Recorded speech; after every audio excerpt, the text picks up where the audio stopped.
do I need to set that up? I have a new computer, so I don't have anything set up. Okay. Let Don't me worry about it. find it for a What'd minute. you get? What'd you get? Hi, everybody. Oh, Look it's a who's work. Look who's Hi, here. folks. Look, long time no see. You remember Yes. that guy? You Yeah. got Nick. We got Got Nick and Nick. Yeah. Nick. We're in good Nick. Ha. Well, I'm the good one. I don't know about Ha the ha other ha. one. You'd like to think so. We've got Tim Van Ram in the chat. We've got a thing. Uh-oh. Tim in the our Sky feed. God. Yes, the Sky Yeah. God. Exactly. Oh, yeah. We've got Good a big job. news from Tim Van Ram and feedback today, everybody, just to get you all excited. Oh, I forgot to tell you before we went on air. We're not doing that Oh, we're not doing that. Okay. Oh, fair enough. Okay, that's it. All right. So because you know I quite it's understand. Tim. Jeff doesn't care. No, I just Okay. download the Windows client for Unity. Is that right? Yeah. Yes. Oh, speaking of Unity, a couple episodes ago, Steph mentioned that it was super loud for her. Do you remember that? That's how mine has always worked. Really? Oh yeah.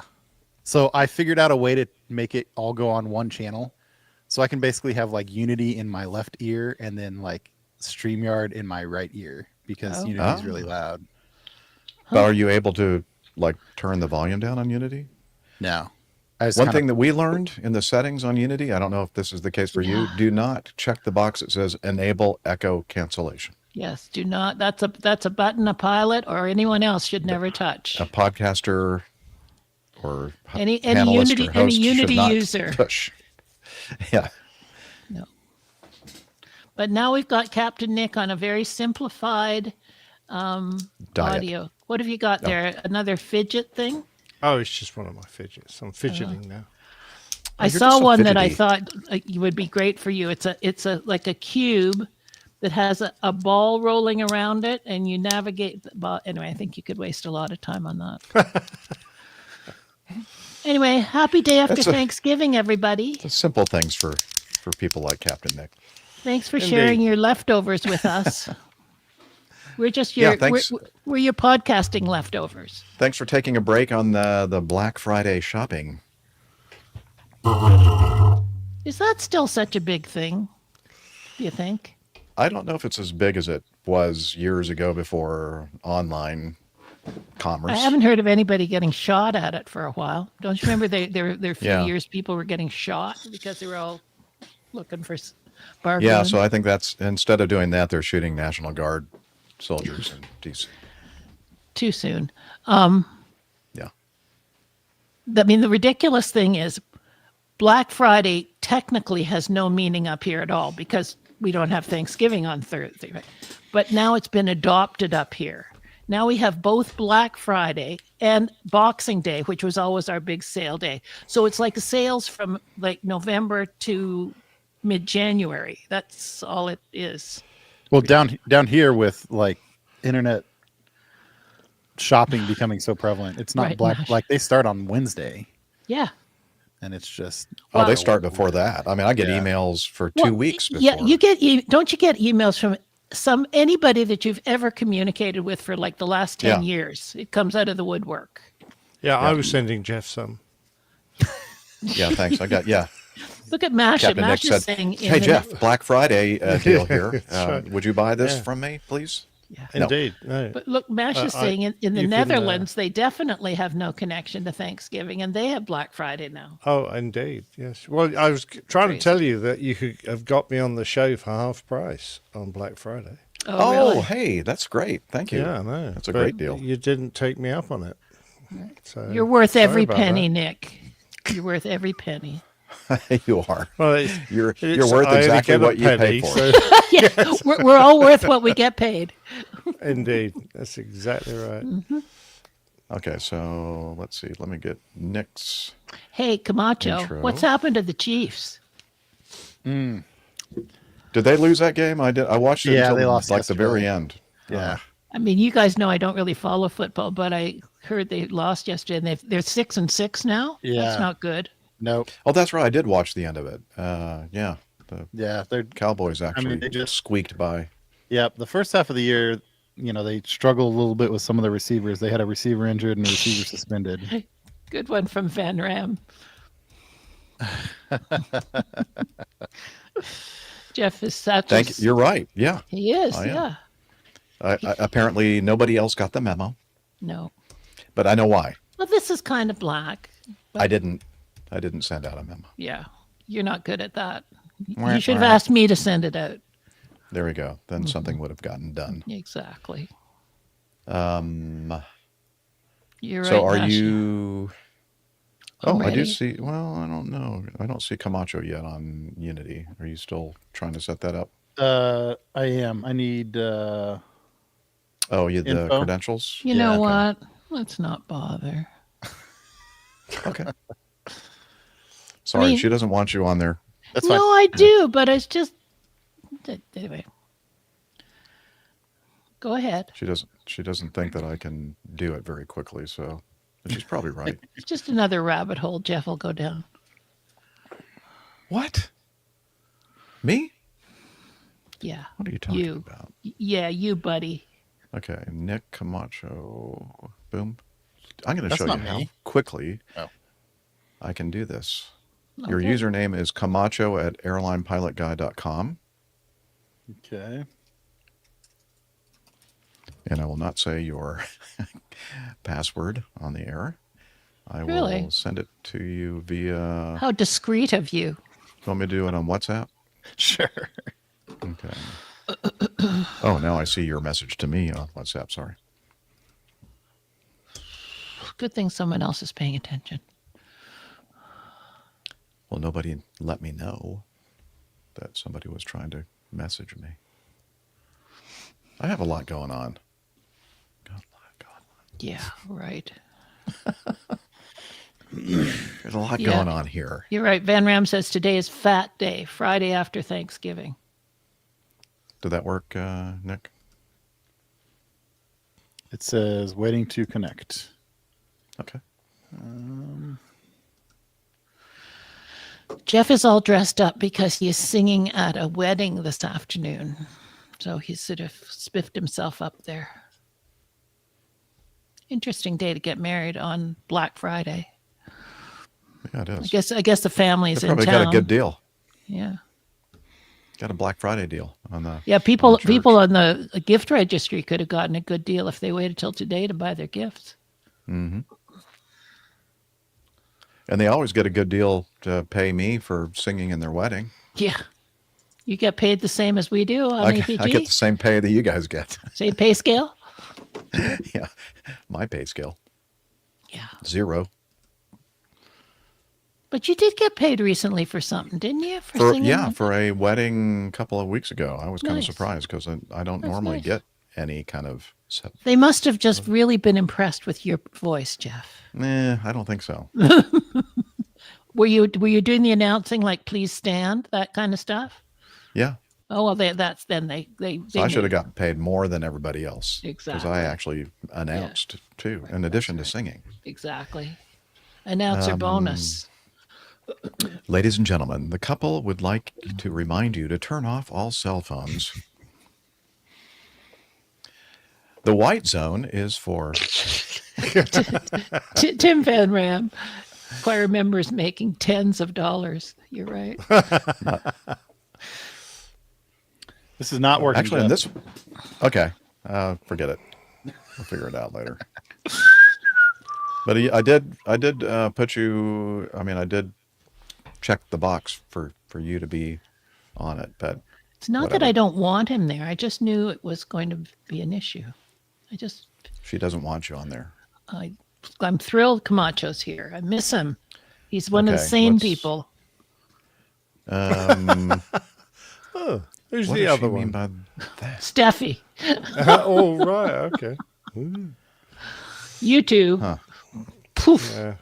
There you go. See way Huh? too much of you two. Very true. Huh? Very true. Okay. Yeah. Let's. What do we normally do here? We Find have your recorders countdown. going. Both Yeah. recorders are going. Okay. I think I have the intro set for everybody that's on the panel at the moment. Good. Well, let me do one little thing here. Let me see what Captain Nick has done with. I haven't done anything this week, as it was last week. Okay. Well, Do we I'm do we not trust going him? Do we believe him? Yeah, No. yeah. Well, I'm going to change it. I'm going to take out the completely dark garden view. Yeah. Shouldn't be dark quite yet. Getting dark though. It's pretty. It's pretty. It's past sunset. Getting there, yeah. so- It's getting there. So, do you want me to say Capitan or Captain? Did you just Captain. misspell Captain? No, that was AJ did that. Yeah, AJ got into doing this too. Yeah, he's going Thanks through for the setting that good childish example to him, period. Captain Nick.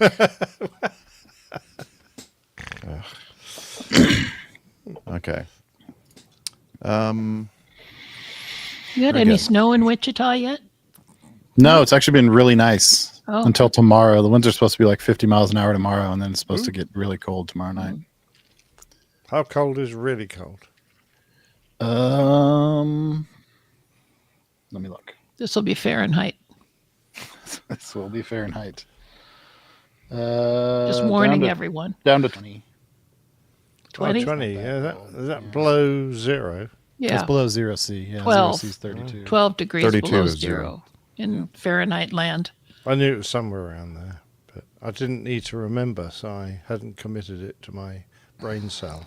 So 20 would be like minus 12 below. 7, Minus, something like yeah, that. 6 or 7. Yeah, 12 six. degrees of frost. Yeah, but it's about 7. I would say 7 or 8. Like that. Because I know that minus 5 is 23.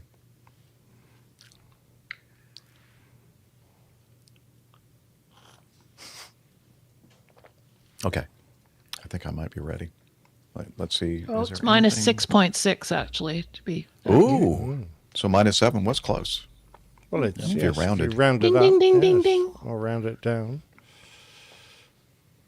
It's minus 6.666666667. Recurring. 6 2/3. Yeah, Okay. I'm ready. Good for you. Just wanted you to Okay, know. everybody raise their hand that's ready. I'm not raising my hand yet. It's good that you're the host and founder of this podcast because otherwise we wouldn't care I know you'd like. Oh, you guys would have voted me off a long time ago. for sure. Oh, Nick just got a thumbs up on his screen. Well, there. you were saying raise a hand, so I. put Oh, my I thumb see. up. Okay, There you go. Okay. I can do won't do it. balloons if you I want. won't do it. Oh, that's your favorite. There you go. He's celebrating himself. Captain Nick, Mr. Balloon Man. Yeah, he's our special balloon some- They cut his correspondent. ear off. His Hey, ear's listen, gone. Oh, Camacho's got a limited time here, And then so I let's can get do going. a Nick No, I'm Camacho. it is going to rain tomorrow. Oh, funny enough, Okay, it's going I- to rain tomorrow here. Let me. If you'll just tweak just a little bit on your gain, Nick, a little bit more because I redid your Which Nick? mic settings in stream. How now, brown cow? How's No, I'm that? talking about Camacho. I'm sorry. Wrong. Oh, guy. God better? damn it. I've messed up my settings now. I'm sorry. I just turned it up. I just had a little bit to go. This is max. Okay. Perfect. Just Max don't for me, lean. and I'll Just try to don't stay lean close to in this too thing. much. Because before you had the auto gain thing going on, and so as when you first start talking, it's like super loud. Yeah. So I turned that off. So Thanks, that's why Masha. everything I think got he did reset. check that the recorders are on, but we always Yep, like both it when recorders everybody are on. watches. Thank you, Masha. Good to see you, by the way. I haven't seen you in a Yeah. while. Glad This you're is still just with good us. timing for her. So You know, the last time I saw Masha, she was on PT UK. So she's been moonlighting on PT UK. Oh, I don't care. I love those people. she has split loyalties, like most people do. Yeah. Tim I Van mean, Ram. I know. You know who your favorite people are. Right. Not me. Well, they're in the same sort of this. No, not quite the same time zone, but close. I thought you were going to say they're in the same industry. No, What do you think I'm getting for Christmas there, Tim? don't you forget it. I was going to say. Now, something you rude. need to have one in your little piper or whatever that low-wing monoplane is that you fly. He had one at Thanksgiving dinner yesterday. And you need to have it tuned for your landing so that every time you do a bad landing, it goes... Did you have one of those in your cockpit? It would have been going off all the time. I was just going to say, now Nick will say it never went off, though. Mm-hmm. Yeah, it was in there, and I never heard it ever. Yeah. All right. They had to remind you to take it with you when you retired. Yes, please. That was the best thing about Nick retiring. Exactly. He took his fart And machine. take that fart machine with you, Nick Anderson. Indeed. Oh, no. Okay. All right. I think I'm ready. He's Let's actually go. sounding almost like he's ready. Okay, get your countdown ready, buddy.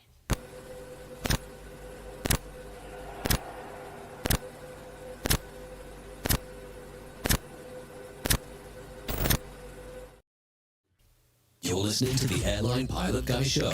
The view from our side of the cockpit door. WAPG. It's the Airline Pilot Guy. Airline Pilot Guy, episode 686.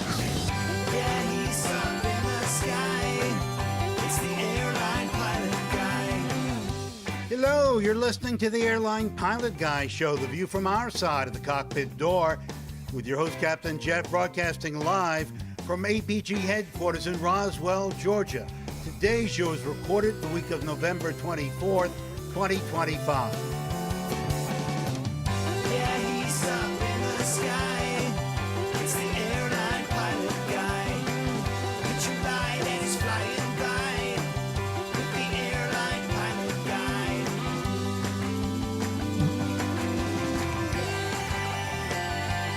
In today's episode, a windshield cracks on a United flight, probably caused by a weather balloon. And the pilots on 3 flights taking off from Perth, Australia, mistake the runway edge lighting for the center lighting. Also ahead, more news and your feedback. So get all settled in. Tray tables and seat backs in the upright and locked positions. Electronic devices powered on. I'm Radio Roger, and Flight 686 is ready for pushback. Thank you, Radio Roger. He is an award-winning TV and radio reporter, currently at the #1 news station, all news station, in New York City. Oh, New York City! exactly. That's what I said.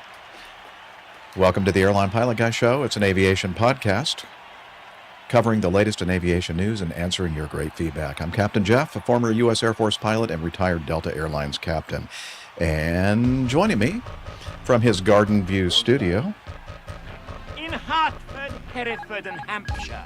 retired professional dog shooter, former RAF fighter pilot, unemployed Airbus A330, A340, exceedingly ex-senior captain for Virgin Over-the-Pond Airways. It's Captain Nick. Yeah, nearly got it, Jeff. You could always record that, then you get a decent version. APG 686. You should, indeed. Now, sadly, This doesn't look good. 686 was a bit of a bad number for SAS because in 2001, a Scandi Mad Dog, and that's also doubly sad for Captain Jeff in particular, was taking off from Milan, bound for Copenhagen. And it hit a Cessna Citation on takeoff in thick fog. Basically, the Cessna shouldn't have been on the runway, but the reason was due to a number of factors like poor ground markings, a failure by the airport to bring a new ground radar system online. After 2 years, they still hadn't achieved that, and controller errors. But it resulted in the death of 118 people and remains the worst air disaster in Italian history. Yikes. Well, thanks for that. Another uplifting story. Well, yeah, but it's sad sometimes. That's the only thing that came up for our show number. Oh, dear. Well, I guess the only thing more sad would be actually this episode that we're recording right now. on Black Friday. Now this is the sad part. Now of it's the number. saddest. Very Yeah, sad. we're superseding it. Right. Speaking of sad, no, just kidding. Oh, it's been a while since I've said this. From his home studio in the air capital, low and slow pilot, A&P mechanic, old airplane enthusiast, and engineer in the aerospace and defense industry.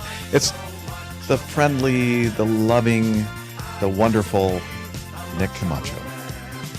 Hey, Captain Jeff. I'm glad I could drop in with you guys for a little bit here. Sorry about my delayed absence. I'll try to avoid that going forward. We'll see. Yeah, well, no, I mean, I know you're a very, very busy person with work and family, and you have your priorities right and straight. So that's the important thing. But we're Does he, though? always glad that you're able to join us when you can. I'm curious about that intro, Jeff. Is Yeah. Nick an old aeroplane enthusiast or an old aeroplane enthusiast? Yes. Okay, good. Yes to both. I'm definitely one and becoming the other rapidly. And on I this think show, we're aging old you airplane. even more. Yeah, I guess I should say it a little bit differently. Old airplane enthusiast. Better. Yeah. I don't know. Maybe we need to rewrite all these intros. That might be a good idea. They're the source All of right. great amusement. Yeah. Okay. Well, speaking of intros, from her studio in Toronto, Ontario, Canada, retired financier and aviation enthusiast, spreadsheet master, and our producer, it's the lovely Liz Piper. Here I am. Can't get rid of me. I turn up for every show. We keep trying. I know. Hey, if you weren't here, this would be even more of a mess than it already is. So, you know. Hate to think about it. Have a good show, you guys. Thanks, Well, Liz. thanks.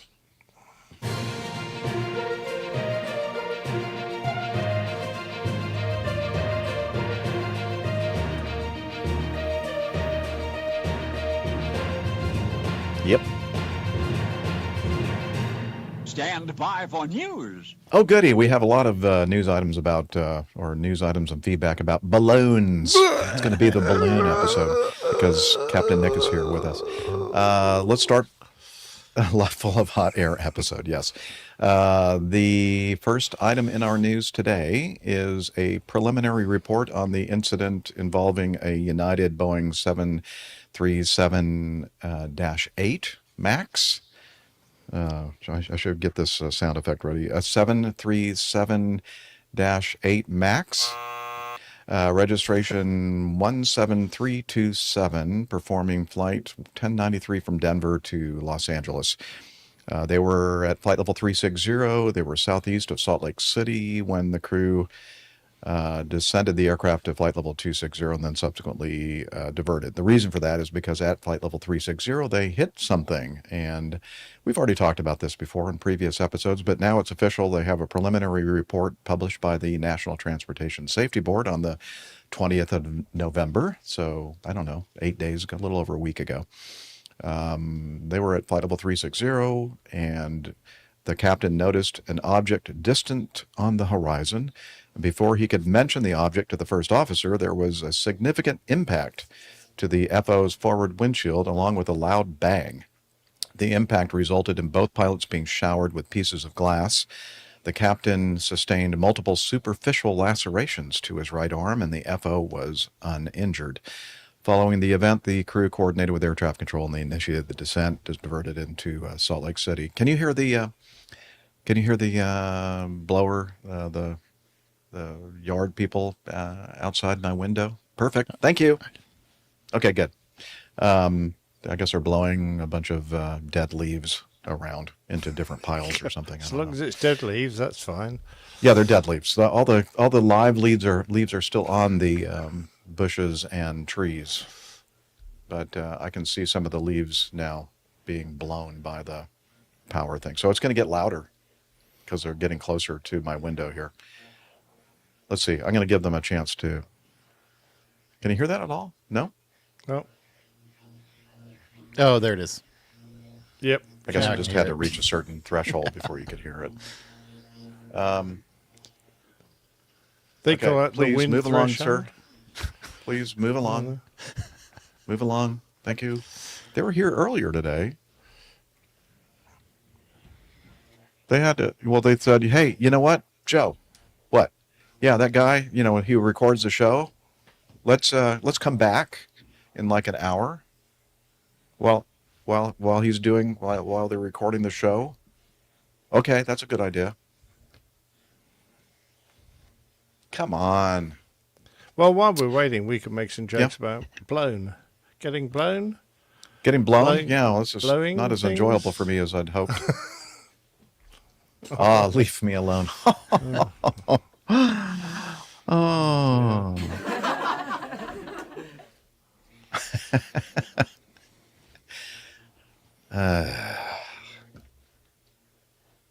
Okay. What was the last thing I said?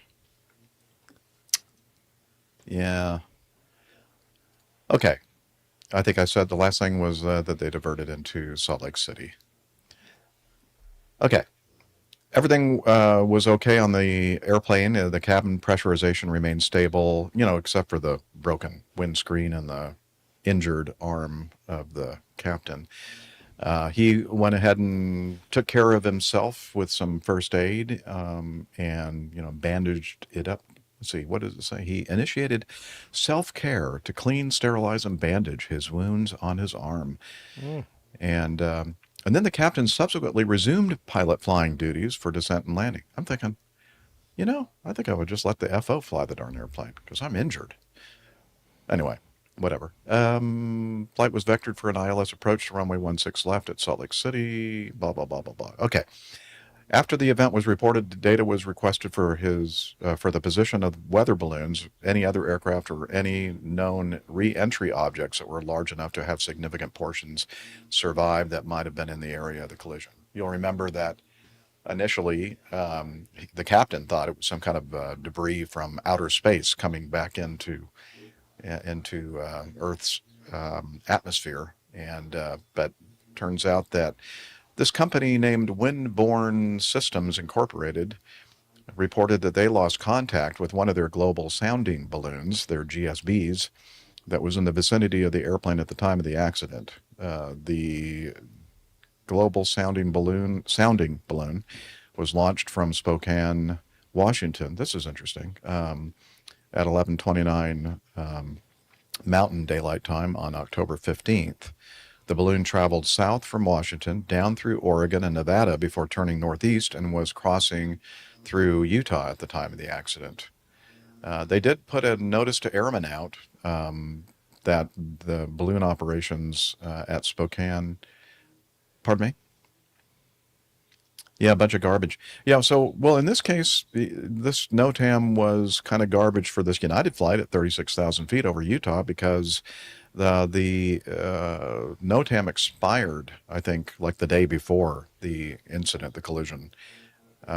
So I guess they didn't think it was going to be a problem for anybody. But I'm trying to work out what on earth use a NOTAM would be, because a balloon can go anywhere the wind blows it, and it can be at multiple altitudes. No one really knows. It's not like they're going to update the NOTAM every time they get an altitude reading from it. So what are you supposed to do as a pilot when you see that? You go, well, there's absolutely nothing I can do to avoid this because I don't know exactly where it's going to be. I can't adjust my flight path. I don't know what height it's going to be. So, what do I do? It's a pointless method of control. What they really needed was some kind of ADS-B or radar return from it that air traffic can see, and an altitude readout that air traffic can note, that they can therefore divert aircraft around it. Don't you think? I agree. And so does the former chairman. That's what NOTAMs are. They're just a bunch of garbage. But enough. In this case, I think, if I'm reading this correctly, the NOTAM was issued at Spokane, Washington. Yeah. So, there's no way that anybody would have known about this thing. Reads balloon. like the NOTAM was for the balloon launch, not for the balloon operation. Yeah, that's the whole. Yeah, that was the whole point of the NOTAM. I think it was like warning people that the balloon is going to be going up in this area. Watch out for it. But yeah, And interestingly, I think Windborne, we talked about this in a previous episode. They said that they're taking a look at their operations and wondering if maybe it's such a great idea to have balloons at this particular altitude, because, anywhere in the mid 30s and up to about 40, so anywhere really in the 30,000s, the cruise altitudes, that's where all the jets are, right? So maybe that's not a good idea for a balloon to hang out at 36,000 feet. That's exactly right. And and also I think we need better coordination from air traffic and the balloon people, whoever they are. I mean, they're not the only people that fly around in balloons, and some of them are sizable and they go up to quite high altitude. Schools, all sorts of people use, Met balloons just for fun. They attach cameras to them and they launch them off, and every single one they go, the chances of an airplane hitting it are so remote. Well, in the case of this company, it's 1 every 4,000 flights, so that's not a very good safety record at all. Turns out that the number one user, or I don't know what the proper terminology is, but of all those little tiny less than 2-pound balloons up in the atmosphere, the vast majority of them are launched by hobbyists, not even commercial operations like Windborne global sounding balloons or whatever. So yeah, I mean, I like the idea of having some kind of little I don't know, would that just completely obliterate the whole system with all these balloons with little transponders on them? I don't know. Yeah, either do I. But it's just that if more and more people think it's a good idea, and we get more and more airplanes flying around, we're eventually going to have more and more impacts. And less than 2 pounds. Okay, well, it might be a few ounces or a few grams, or it could be 1.9 pounds. A big chunk of camera or a big chunk of some school's science project that goes walloping into your windshield, and that's no small weight. 1.9 pounds at the closing speed up there of 450 knots true airspeed. So wow, yes, that's considerable.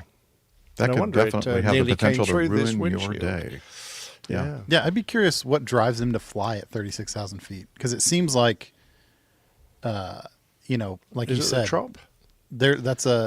So I wondered if it was the weather phenomena that they're looking for is there, because it seems like from a equipment standpoint, going up to 42,000 feet or 45,000 feet compared to 35,000 feet would not be a significant impact to, say, radio operation, the way that these things work. So. Mm-hmm. It must be the weather phenomena that they want to record. Must be at that level or phenomena. Anyway, the other thing I thought was interesting here, real quick, is that this thing hit the windshield hard enough to either shatter it or send pieces into the cockpit, but they were able to maintain pressurization to some level. I was a little surprised at that. I mean, I would have expected that to happen if it hit and maybe put one crack or a couple of little spiderweb cracks through it, but for it to basically project shrapnel into the pilots. I'm wondering if the pressure waves from the impact on one side of the multi-layers of the windshield went through the glass, and the layer inside the cockpit received those pressure waves and burst. Yeah. So without actually a penetration of the whole thing, because obviously they didn't depressurize. Right. That is. I mean, the pressure delta at 36,000 feet's fairly significant, isn't it? Yeah, it's probably 5 something or other, 5 point something. I think PSID. PSI, yeah. 5 to 6, something like that. I don't remember exactly the numbers. But you know what I do remember? I do remember we have another host that was beard's waiting getting in the better and wings, better. and it's wings. See, it's an aviation podcast. We have AJ Alpha Juliet. Hello. Hello. Good to see everybody. Hello, Good to Nick. see Hello, you, Nick. AJ. Hey there. Yeah. All right. Anything to add to our discussion of this weather balloon collision of the United jet at 36,000 feet? Or Other have than- any expertise in weather balloons? I was here in the background going, mana. Okay. Well, thank you for adding that. That's always helpful. Yes, Delta P. Thank you, Masha. Oh, wait. Hang on. Delta P. It's been a while since we've done that, isn't it? All right. So I think that's enough of that particular balloon story. I think we should continue with this next item. This is a final report of a Virgin Australia 737. Is this one of many at the same airport no, this one's from Perth. Okay. So we have several news items regarding misalignment on the runway. Okay, this one is a 737-800, registration Victor Hotel India Whiskey Quebec, performing flight 552 from Perth to Sydney in Australia, with an unknown number of passengers and 6 crew. They forgot to count them. Had taxied to the holding point at taxiway Victor, was cleared to line up runway 6 for departure from Perth, but went past the runway center line and lined up with the left-hand edge lights of the runway. After being cleared for takeoff, commencing takeoff, the crew noticed a raised runway edge light ahead and steered the aircraft. What's it doing there in the middle of the runway? Steered the aircraft onto the runway center line. Believing they had not hit anything, the crew continued the flight for a safe landing at Sydney. Actually, hoping that they had not hit anything, I think. Yeah. You think we hope hit anything? Oh, I don't think so, Skipper. I don't Let's think so. go. Nobody said anything. Do you hear anything? No, nobody's saying anything. Let's keep going. What's the so tire that happened pressure like? on. Oh, that's good. The passengers in the back are going, ka-thwack, ka-thwack, ka-thwack, ka-thwack. Well, yeah, what was that noise? The unknown number of passengers in the back were doing that. Let's see. So this happened in June of 2023, and then in November of this year, the ATSB, the Australian Transportation Safety Board, released their final report into this and 2 other such occurrences, concluding the probable causes of the incidents were on runway 6 at Perth. Features of the runway environment include extra pavement. Extra is always good. Well, not always. Degraded markings and reduced lighting. As a result, the pilots in 3 separate occurrences misidentified this runway's edge lighting for centerline lighting and commenced takeoff from this position. I'm wondering if somebody thought, maybe we should do something about this to keep this from happening again. Let's see, the flight crews, when they were turning onto the runway in incident number 1, the flight crew were focused on completing pre-takeoff tasks within the flight deck and communicating with the ATC about their takeoff clearance. These actions diverted their attention away from monitoring their position on the runway. And I have to correct myself. The other reports, I think, don't involve misalignment on the runway. They involve not noticing that the runway has been shortened for people doing work on the runway. So we'll get to that soon. I'm getting all these confused. Sorry. I'm old. Give me a break. Let's see. After the misaligned takeoffs, the 3 pilots responded differently. Okay, so the first one we talked about, right? They got on and they kind of avoided that elevated runway edge light, got back on the center line of the runway, took off, didn't hear anything, thinking, okay, we're good, let's keep going. In the other 2 incidents, let's see, help me out, people. This happened another couple of times, and in these 2 incidents, like one of these was a Cessna 441, kind of a, would you call that a light twin, or it's a general aviation cabin class twin. Cabin class twin, so not like a big airliner, but more of a private. It's a big GA airplane, basically. A big GA airplane. Okay, smaller than a big business jet. Okay, I mean, just for the people out there that don't really understand what a Cessna 441 is, they commented that although the aircraft lighting was switched on, the environment appeared dark. one of these pilots also reported that there was limited ambient lighting at the intersection of taxiway Victor to runway 6. The combination of the reduced visual cues and runway features that can be misidentified may have also given the impression that the aircraft were aligned with the runway center line and increased the risk of a misaligned takeoff. These characteristics were evident in many previous similar investigations. So ATSB researched this. They found that extra pavement area, the absence of lead-on lights that kind of, from the taxiway, they're lighted up to kind of give you an idea where the center line of the runway is. So they didn't have those, and they didn't have runway center line lights either. That would be helpful. Markings were degraded. Several factors kind of contributed to this, especially at night, when visual information is markedly reduced. So they did actually, just to kind of give you kind of the shortened version of all this, and we'll have all this, of course, in our show notes if you want to read the entire report. They decided to go ahead and take some measures to help pilots identify that extra pavement outside of the runway edges and the runway edge lights, and they painted some chevrons and that kind of thing to kind of make it a little bit more obvious that this is not part of the runway. Now it's So what do you guys think about this? This it seems to me, I don't know. It seems to me that it took a while before they finally thought, maybe we should do something about this, because in 2 of these flights there was damage to the airplanes, the propellers of the airplanes, and runway edge light damage, everything else. So. Well, after the first 2, they did the cheapest thing they possibly could, which was to amend the aeronautical information publication about the misaligned takeoff risk. So they just put a few more lines into this book that they have about the airport, which is that right below birds in the vicinity? Yeah. Right. Which pilots, of course, read every time they take off. Not. At least they've now actually done something physical on the ground to address it. But whether it's sufficient to stop it happening again, I don't know. Because they don't seem to have done anything to the runway lighting, which was obviously one of the suggested reasons for the misaligned takeoffs. All they've done is put some extra paint down. Hopefully that's enough. But it's a shame.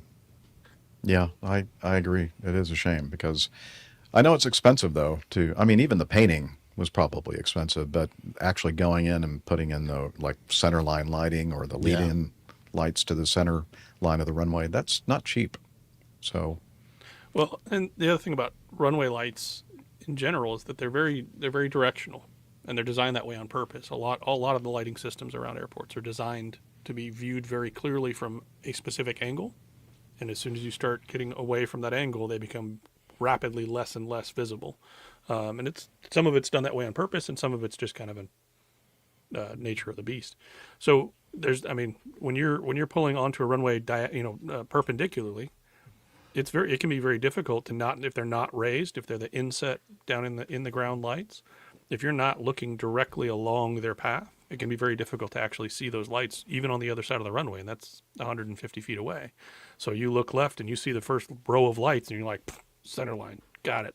So I kind of understand how it happened. I've always wondered why the border lights, the lights on either side of the runway, are identical to the center line. That's never made sense in my brain. I'm not a lightologist, but that never clicked for me. A lightologist. I love it. Yeah, I want to be one of those. Word of the day. A lot of school for that. You're right. Good point. But exactly what. Although that's not foolproof, because we've heard of several instances of people landing and taking off on taxiways where the lighting is definitely a different color. Fair point. Yeah. Like I said, I don't know that's a solution. Just something that's always kind of struck my brain, made me wonder.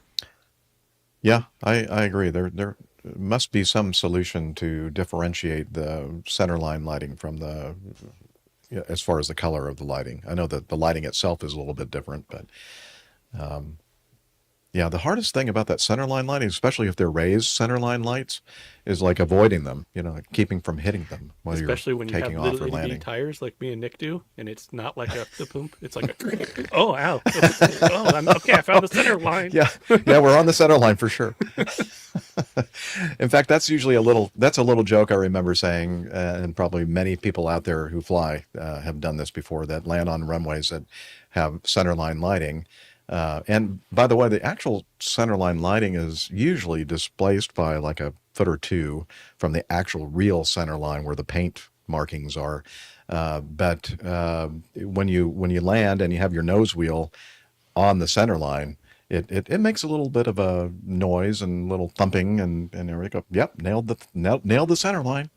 Yeah, could you please hit the rudder a little bit and move off the center line? Stop the center line.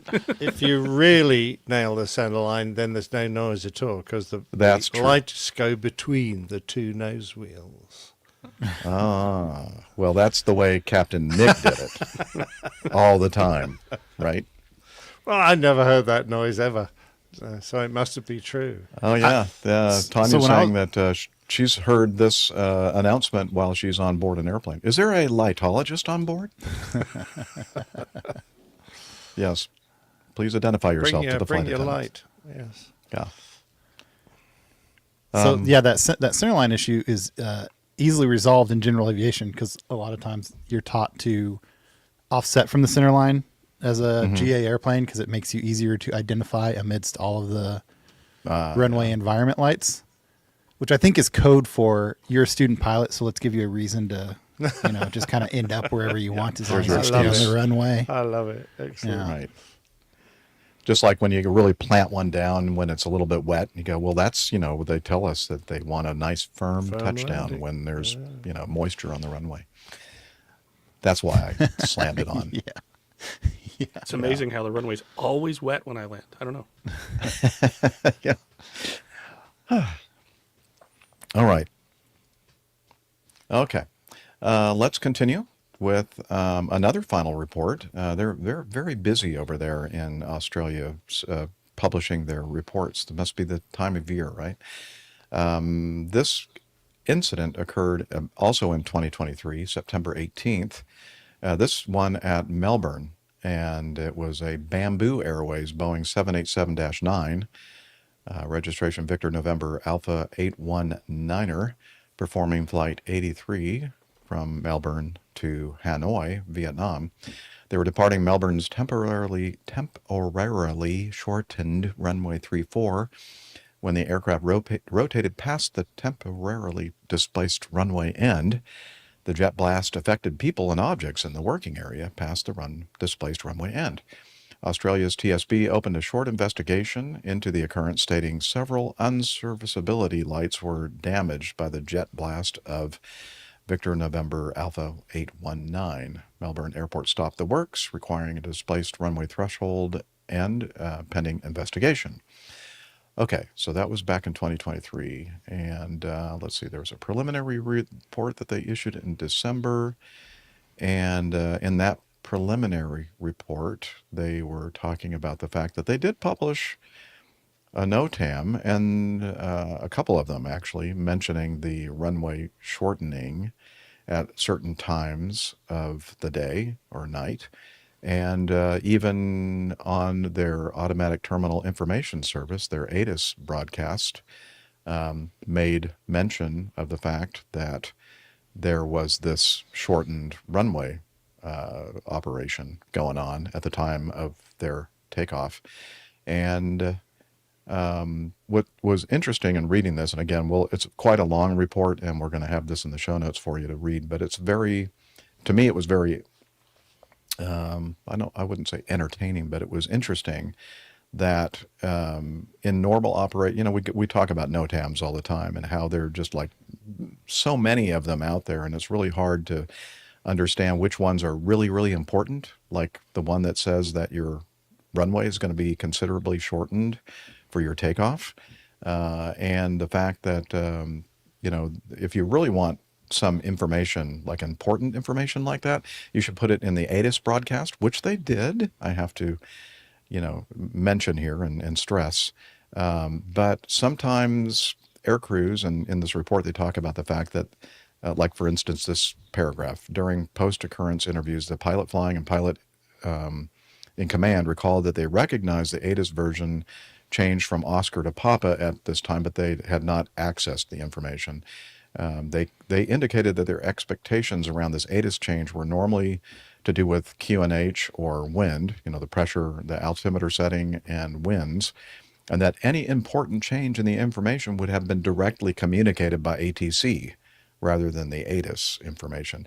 And a couple of these instances, I don't know if you guys had a chance to read these, the tower controllers basically said, confirm that you have information, the new ATIS information, Papa. And they both went, oh, yeah, we got it. And, if they did listen to it, yeah, we got the numbers. What they looked for is, as what they just, this post-occurrence interview said, that, we looked for the thing that is most pertinent to us for our takeoff performance. And we're thinking that if you have part of your runway closed and people are out there working at the end of it, that you're going to tell us that.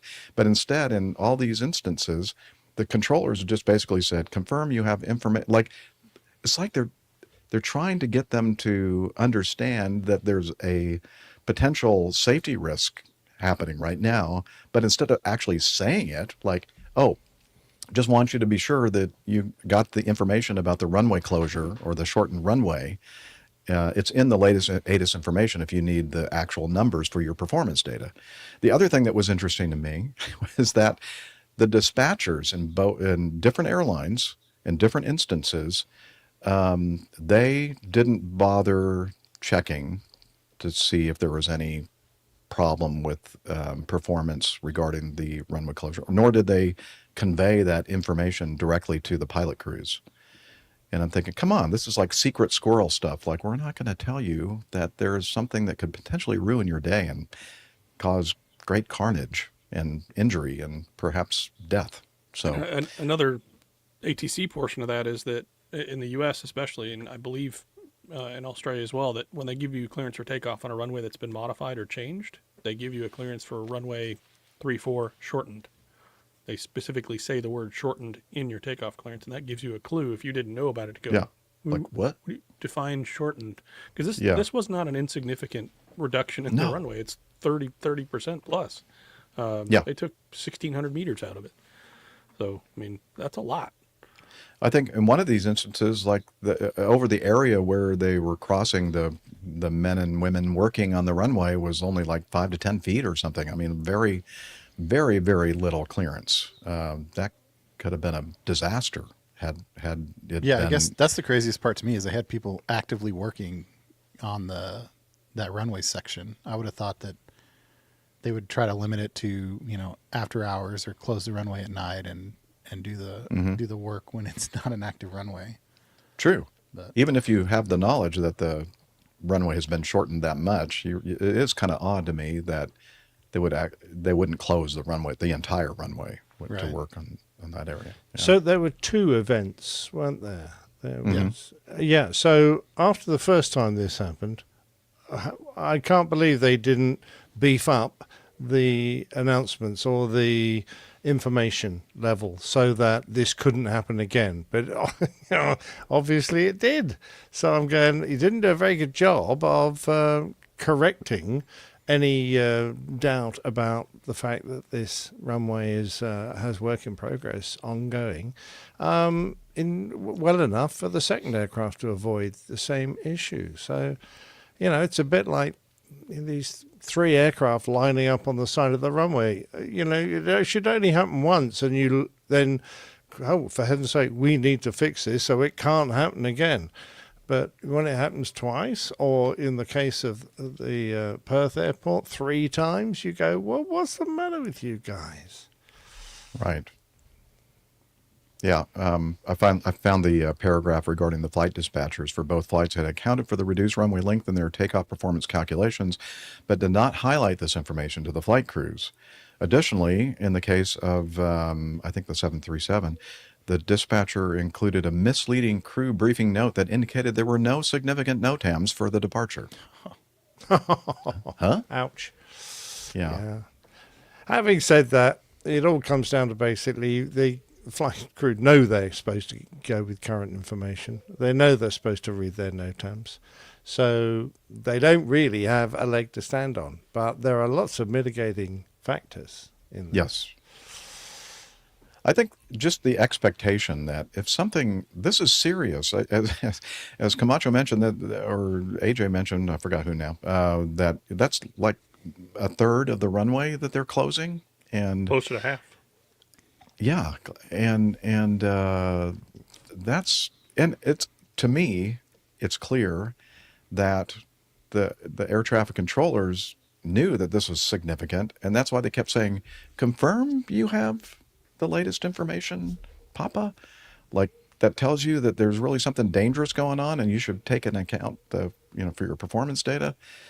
And in both of these instances, they, based on what they thought they had for runway available, they chose reduced power, which is a standard operating procedure. If you can do the reduced power with an adequate safety margin, that's what you do. Had they known that part of the runway was closed, obviously they would have selected the higher power settings. And yeah, it's just kind of beyond me that so many people had information, but they didn't communicate the information, and expecting, it's almost like, let's see if they actually listen to the ATIS. Let's see what happens here. I don't know, probably not, but you know what I mean? It's like, I don't get this. Yeah. I think the next item, Liz, is the Malaysia, and that's part of it's one of the ones that you just talked about in that final report. Yeah, okay. Just wanted to make sure. So yeah, one was a Malaysia flight and one was a Bamboo flight, and at Melbourne. So yeah. Well, hopefully they have amended their procedures to make sure that they emphasize. Well, I remember when at New York, and I don't often praise New York controllers very much, but they had exactly this situation. I think on the 22s, they had them shortened because of work in progress. Ballet tutus? No? Okay. Yeah, ballet dancers, very good. Yes, but they mentioned it almost ad nauseum to make sure that everyone knew that there was a shortened runway. They might even have given the distances, but so you were left in absolute no doubt that there was going to be there was a shortened runway. So which was great, just like AJ said, that they are required to mention it, and they did, which was good. They mentioned it several times. Perhaps that practice should be adopted by the controlling agencies in Australia. Well, yeah, I mean they're nitpickers. They're air traffic. They like doing everything exactly by the book, and they're pretty thorough normally, but I wonder if they're prevented from saying things that aren't don't know. Officially authorized transmissions. Without being rude, and obviously this is not doesn't count for every controller in Australia, but they are pretty much by the book. They're unlikely to say something, in my experience, that's outside their normal phraseology. Maybe that's why, okay, we can tell them, are you sure you are you sure? Because I want to say something, but I'm not allowed to. Yeah, we're like, come on, do it. Yeah. And then they're crossing their fingers after they've given their takeoff clearance, to see if they're going to make it okay, Yeah, weird. Okay, enough of that. Let's continue on with another final report. This one, though, in a different area of the world. This one is up in Canadian land. This final report, this accident, or not accident, but this near collision with terrain occurred also in 2023, October 26th, by Air Quebec. I guess that's kind of a play on Quebec. Yeah, and Cree is the Cree is a First Nation in the Northern Territories, right, of Canada. They're a regional airline based in Val d'Or. Ooh, Valley of Gold, Quebec. Operates scheduled and charter services to 16 destinations in Quebec and Ontario. Its main base is Val d'Or Airport with a hub at Timmins Victor M. Power Airport. Okay, so that's what the airline is, Air Quebec. And as part of its operations, they also operate medical charter services, blah, blah, blah, blah, blah. Okay, so this happened, as I said, in 2023, October.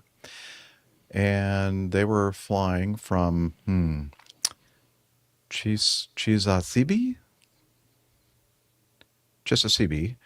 Quebec to Val d'Or, with 28 passengers, 3 crew. Were descending from flight level 200 towards Val d'Or when the crew were instructed to enter a hold at IKDOB, India Kilo. Oh, now I'm IKDOB waypoint due to a medevac flight with priority landing ahead of them. Okay. So it wasn't them. They weren't the medevac. So they were giving way and holding at this waypoint to give way to a medevac flight with priority landing ahead of them. So they entered the hold. Upon leaving the hold to begin the approach, the aircraft established on a course diverging from the approach. Pilot not flying reprogrammed the flight management system, the FMS, to rejoin the approach. However, another divergence occurred at the final approach fix.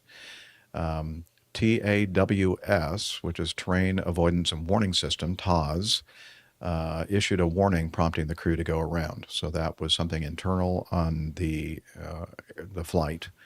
And let's see, they performed another approach without further incident, landed safely on runway 18. Now, let's see, at some point here, they had the reason that they got this alert is that they were at their lowest point, 405 feet above ground level, flying at 192 knots, an indicated airspeed which is 72 knots above target speed, clean configuration, approximately 1 nautical mile to the right of the approach path, and 1 nautical mile from the runway threshold. They got really, really close to hitting the ground. That's my point. Wow. Yeah. Yeah. So how did this happen? Did anybody have a chance to look through this? Yeah, go ahead, Captain Nick. Well, when they put the hold in, it appeared that they didn't join up. Now, I'm not familiar with the flight management computer there on this aircraft, but on an Airbus, it would be if you put a hold in there and then you found that there was a discontinuity in the sequence of waypoints between your hold and the final approach path, you would do something to fix that. It looks like they didn't. I don't know quite how the discontinuity displayed itself to them, or how obvious it was. But they went around their hold quite happily. And when they got to the exit and they went over the hold waypoint, IKBOB, or is it DOB? IKDOB. There was the computer went, well, there's a discontinuity here. I can't turn onto the final path because that's not the next waypoint. There's a gap in my programming. So it did what it does in an Airbus. It just goes straight ahead. It just carries on going on its last heading. And that's how they first got themselves in trouble. What happened when they tried to do it again at the final fix, VIX, why it did it again there, I'm not absolutely certain, but we would call that a bit of a cock up in the programming of your flight management and guidance computer. And what you need to do is to make sure there aren't discontinuities in that, so that everything is a continuous navigation line from the hold right down to the landing point, and then it will navigate. The other thing they don't seem to do, and you're a great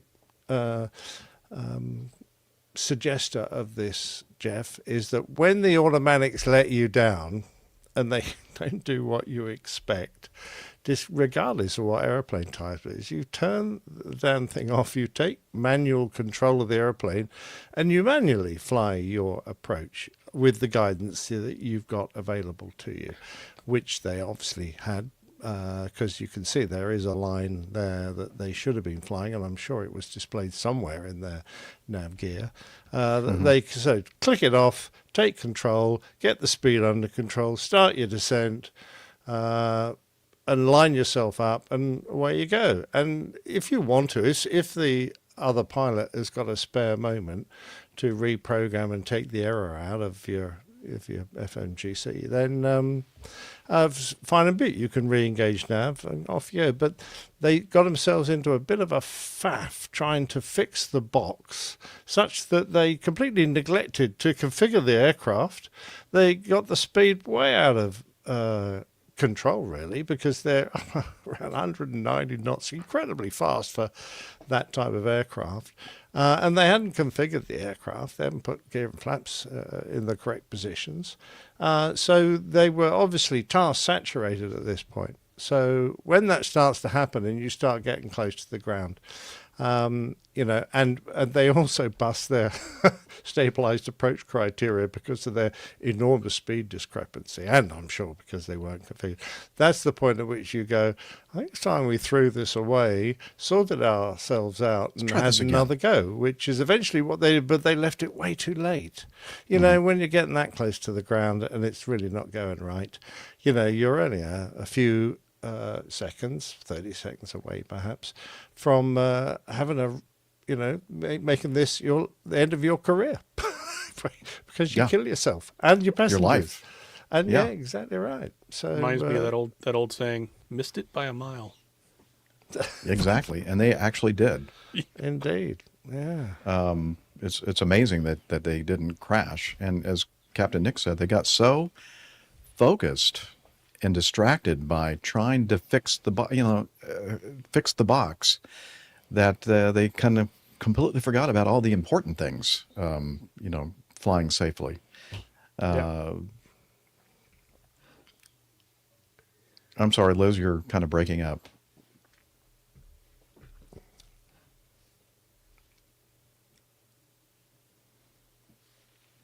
Yeah, that Liz was talking about the incident or the accident that occurred on an L-1011, an Eastern L-1011, I believe, in the Everglades, and they got so fixated on the fact that one of the landing gear safe indications was not lighting, and it was just a bulb that was out, that they completely forgot to mind the store, as they say, and the airplane just slowly descended. It's in the middle of the night. They're out over the Everglades, the swamp in South Florida, and there are no visual cues to show that you're about to fly right into the ground, into the swamp, and that's what they did. So it's easy to get focused on something that isn't as important as like all the important things like staying alive, right?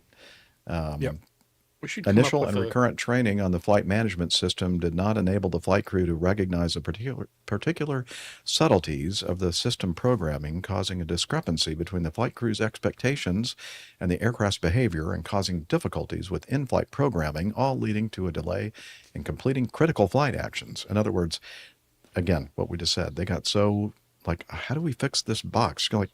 Fix this thing.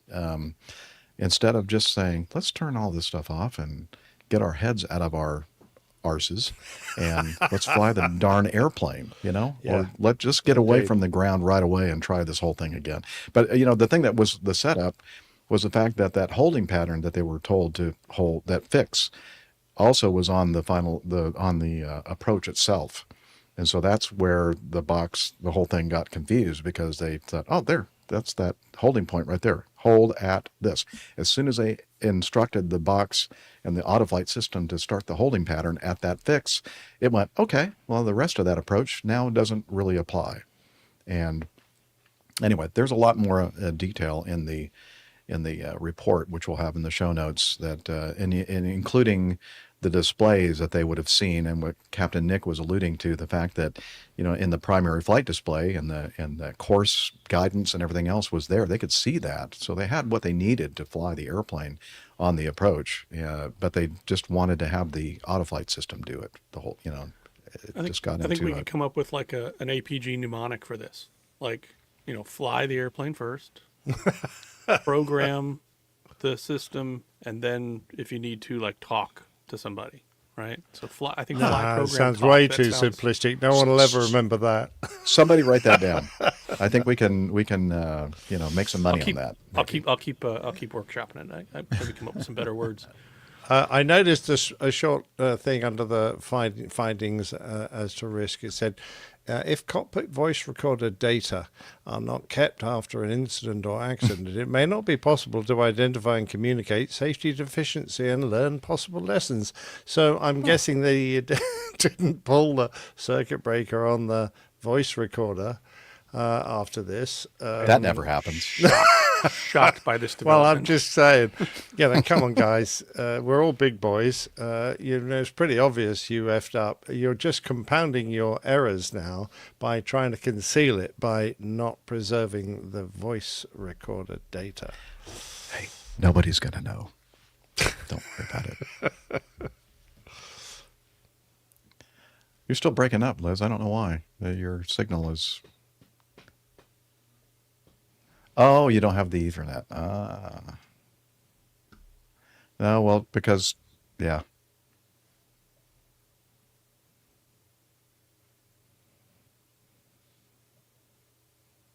I don't know what she's saying. Unreadable.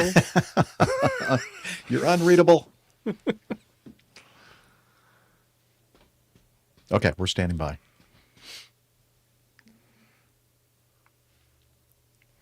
I'm gonna sit by if that's okay. You're gonna go ahead and sit by. I'm standing by the way, on my stand desk. Very good. Very good for your That legs way, and things.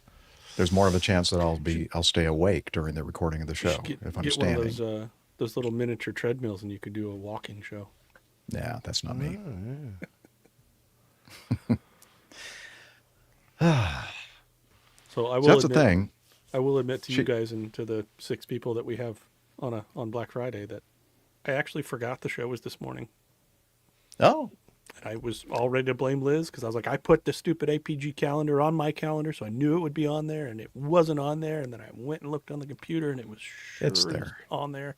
It just wasn't checked. The box was not checked on my phone. Well, how did you just happen to remember or what? Yep, I was actually getting ready to take SJ to Costco because we got to go get the last of the meat for the party on Sunday, and I was like, I feel like there's something I'm supposed to be doing. It's like 11.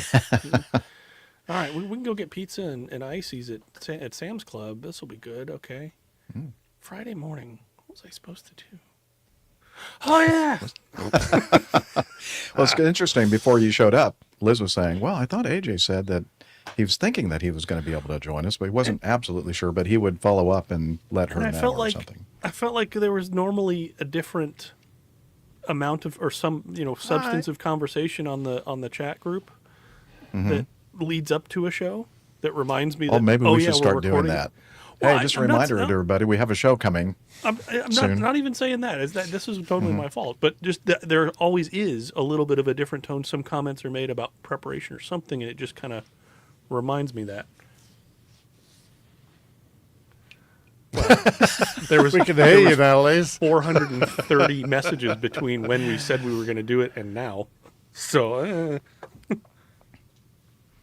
Yeah. He did. We just went We've over that. discussed this moving He said on. it wasn't your fault, Liz. He It was said not it your was his fault. fault. it It was was on the calendar. Yes. Let's do it.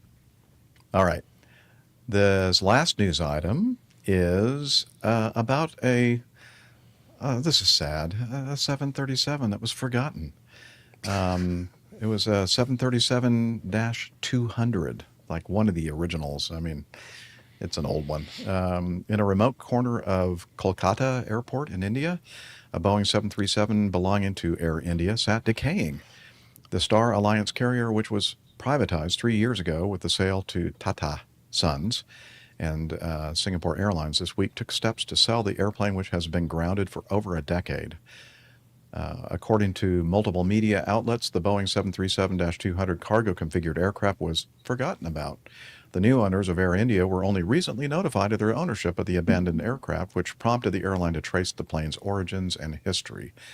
And since this revelation, the aircraft has been sold. And then the story goes on to talk about kind of the sequence of events here. The airplane was decommissioned back in 2012. And I think, when they converted from passenger to cargo, and then at some point, I think it was like a restaurant or something, if I remember reading correctly. Where does it say that? According to Air Fleets, it also took on an alter ego as a restaurant, where it notes it was preserved since July 2019 as a restaurant. Huh. Okay. Anyway, that's not something that you see every day. That. Wonder what the parking fees are that they've accumulated on this airplane.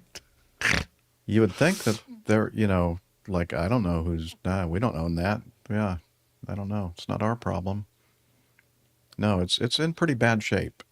But anyway, that was a little odd.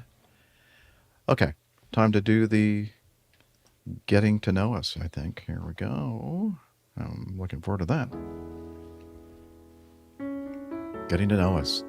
The segment in our show where we get to learn about what everybody has been up to. The hosts that are on the show now, and since the last time they've been on the episode. And for some of them, that was considerably a while back, so probably a lot to get caught up on. So I'm kind of referring to Nick Camacho. Yeah, great to have you with us today on this Black Friday. And I know you've been very, very busy with work and family and everything else. So tell us, we're all curious to hear what you've been up to, sir. Yeah, I've been, it's mostly been work. I think the last time I was on the show was maybe like mid-September. So since then I've done a fair amount of traveling and been mostly focused on work. I'm trying to think if anything significant. I was doing some stuff in Texas, so I was able to commute down and back a fair amount on my airplane, which was cool. So I got to fly my airplane a bunch in September and early October, and unfortunately for the last month or so, I've been going to places where it's not as convenient to fly my airplane. So it's been sitting in the hangar lonely. Yep, I'm trying to think. Other than that, I think it's just been work stuff. So unfortunately not super exciting to talk about here, but. Well, you really can't talk about a lot of it, I'm sure. And but it is aviation related work. Yep, it is. So that keeps it fun and exciting.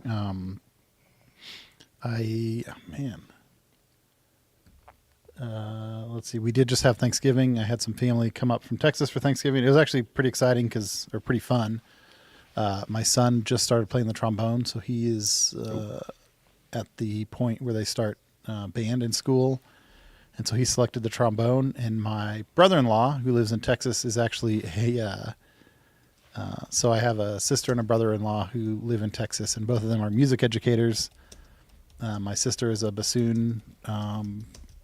She is a high school band director, and then her background is in bassoon. But her husband is a trombone player, is like still an active gigging trombonist around Austin. So it was a lot of fun. My son is super excited about the trombone. To begin with, he seems to be picking it up pretty well. And then with my brother-in-law in town the last 3 or 4 days, they've been practicing every day. Nice. And he's pretty dialed in right now. So that's fun to see. That's great. Yep. That's great. So how do you feel about him practicing the trombone at home? Is it very soothing? Peaceful background music. Yeah, it's actually not that bad. He goes in his room and closes the door, so it actually hasn't been as impactful as I thought it would be. Yeah. And I mean, he's still like a 11 or 12-year-old just learning to play the instrument, so it's not it's not great, but it's not as grating as I initially kind of thought it would be. So I mean, it can be like a drummer that phase. Yeah. I just remember, I was a saxophone player. I remember some of the sounds that came out of saxophones and clarinets and that sort of thing when I was first starting. It was squeaks. just, horrendously painful. So Yeah. he's doing pretty good. And I actually got so I played saxophone in school. And so I got it out and played with him a little bit here a few days ago too. So that was fun. Oh, cool. Excellent. Yeah, nice. All right. Yeah, so nice that you were able to join us, and you're welcome anytime, whenever your schedule allows. So we appreciate you taking time out on this important day, because I know you want to be out there shopping. Getting those Black My Friday favorite deals. pastime. Also, I think we definitely got a possible show title out of that as well. My sister is a bassoon. My sister is a bassoon. Yeah. Not a buffoon, but a bassoon. A bassoon. Yeah. A bassoon's much better. All right. Very good. Speaking of buffoons, AJ, what have you been up to? Oh, I thought you were going for Nick. Man. Turned it around on me. I did. I saw your brain. I'm thinking, he's thinking, I can use this. Yeah. Had Thanksgiving at the White's family yesterday down in South Georgia. So got to see a bunch of people that we don't get to see other than holidays generally. Kids got to see their long lost cousins and whatnot. So that was a lot of fun. Big family down there. So lots of people milling about. We have our big party coming up on Sunday. We do our Friendsgiving, which for the record we've been doing before it was a thing. I think they all stole it from me. But anyway, this will be you're the originator of that. Our Okay. 10th annual Friendsgiving. Haven't missed a year yet, which is good because it's at my house. Apparently it's frowned upon to have parties when you're not there at your own house. So yeah, doing a lot of prep and cleaning and rearranging for that. But tried a new recipe this week for duck confit in the sous vide. So it was a 36-hour cook on some duck legs. Try to share this, but it came out fairly well. Doesn't the duck get bored? The duck gets a bit bored, but I was 36 hours. pretty that's happy long. with the result. Wow. Came out phenomenally. So, and I Wow. made some extra, so there'll That be looks good. a duck Looks confit. like duck leg and pea soup to me. Pretty close. Okay. Pea puree and duck fat potatoes, which came out really, really yummy. Very nice. My new favorite way to cook potatoes for sure. So got some extra duck confit, so there'll be some sort of an amuse-bouche for So I might Sunday. get a chance to try some of that. Oh yeah. Yay. So that should be yummy. But yeah, other than that, just did get to do a little bit of flying. The lease back 206 to the club finally got finished with its first chunk of avionics audio panel upgrade. So it has a functioning audio panel that's from this decade, much less this century. So that was a really nice upgrade. All 6 seats have intercom jacks now instead of just the front 4 and the people in the back kind of wondering what's happening. Okay. Don't you make PAs every now and again there? Yeah, you can. It's more of just, hey, we're going to land. Well, That's pretty much how it you comes just out. addressed the public. You may not have used electronics, but Well, wait, in a PA in an airplane, wouldn't it be the passenger address system? I guess it would be. Is that what the technical PA stands for? Passenger address? Because a public address system would be a megaphone mounted on the bottom of the airplane, which I'm That's what we had in all the also airplanes on I board flew. with. Now that would be a lot more funnier for the show title. Okay. We'll think of something. Yeah. But yeah, other than that, just day by day. All right. Good. So you obviously have the Thanksgiving holiday weekend, right? Long weekend. So you're back at work again on Monday? No, I'm not going back till Tuesday because I know better than that. I got big party on Sunday night, and then trying to be at work at 7:00 in the morning on the other side of Atlanta. Nah, Yeah. that just sounds terrible. Yeah. Okay. Very good. Well, I look forward to seeing you and your family on Sunday. Absolutely. All right. Very good. Captain Nick.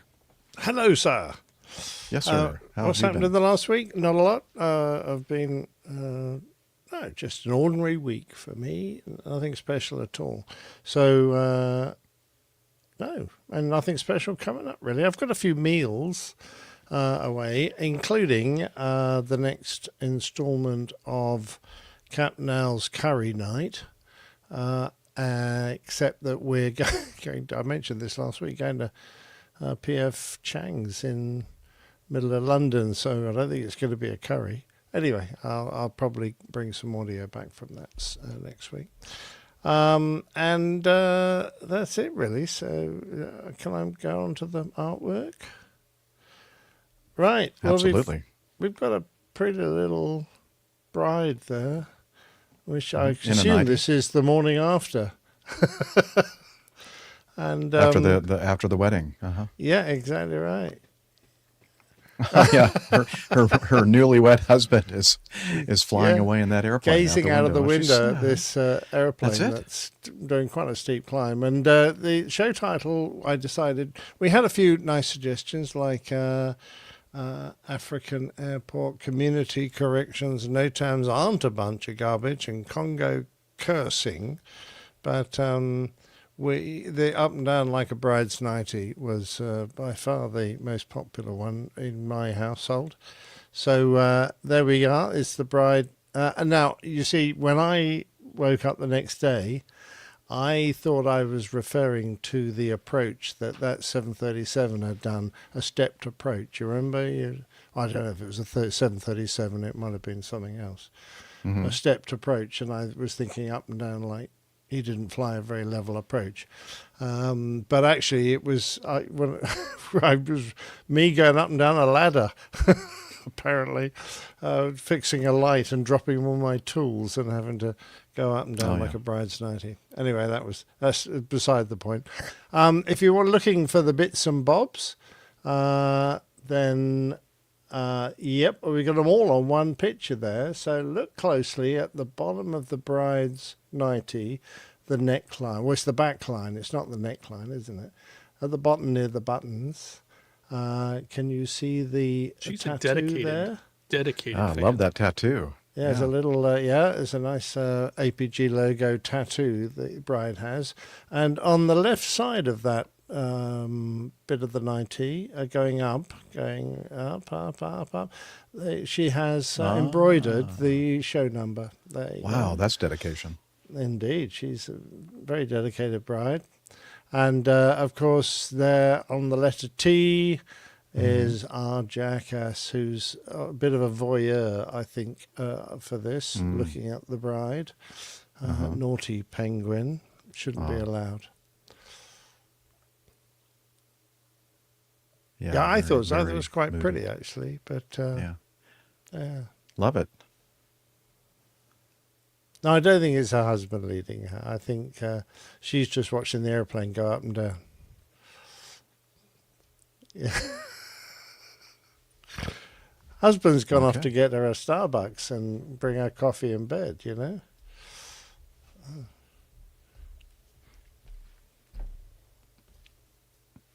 No, I don't think many hotel rooms have big espresso machine like Jeff's. No, Jeff doesn't Well, do anything, does he? I guess it's my turn. I haven't done a thing. Moving yeah. on. Yeah, so just my normal things like singing and such. But it's been a very quiet week. Thanksgiving yesterday, I thought, no, never mind. I'm not gonna say it. It was a very relaxing day for me. Yeah. So that is pretty much it.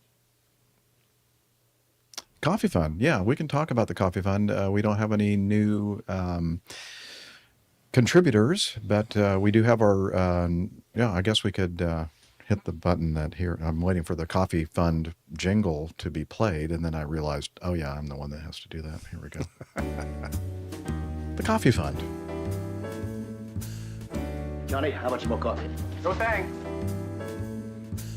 I love coffee. I love tea. I love the APG community. Coffee and tea and the Java and me.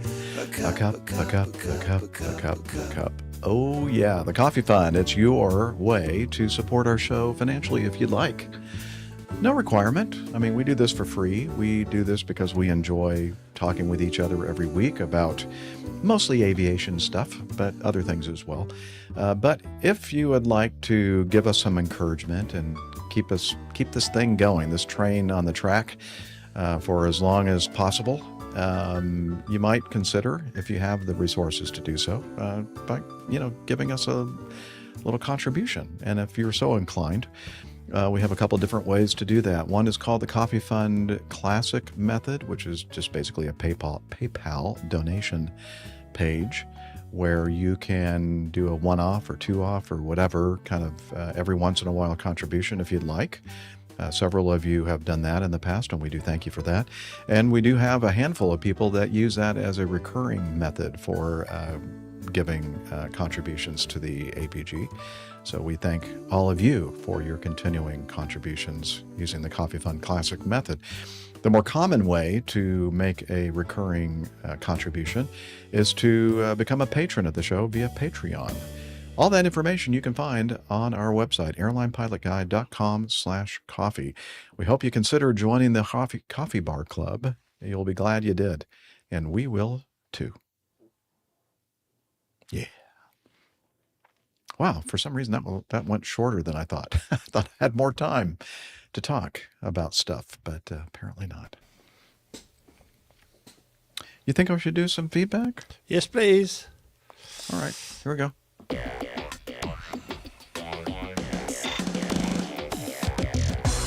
Captain, incoming message. Okay, well, let's see. Big news. Yes, we do. Why can't I select this in my Evernote? Here we go. Finally got it. I know why, because Evernote's going, are you sure you want to cover this? Are you sure, Jeff? Okay. This should be a NOTAM, I think. Warning all the other pilots in that area. So one of our Airline Pilot Guy APG community members of note is a gentleman who almost every time we do a live recording, he is there in our live audience with us, unless he is out there flying airplanes.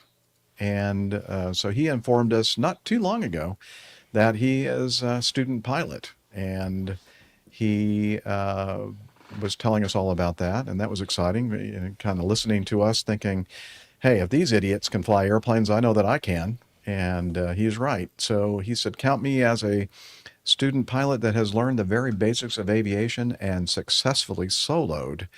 It was quite a long day as fog had settled in over Charles Schultz Airport in Santa Rosa, California, which is Kilo Sierra Tango Sierra. After waiting 4 hours, my CFI and I took off on special VFR and headed north, where it only took 3 miles to get blue skies.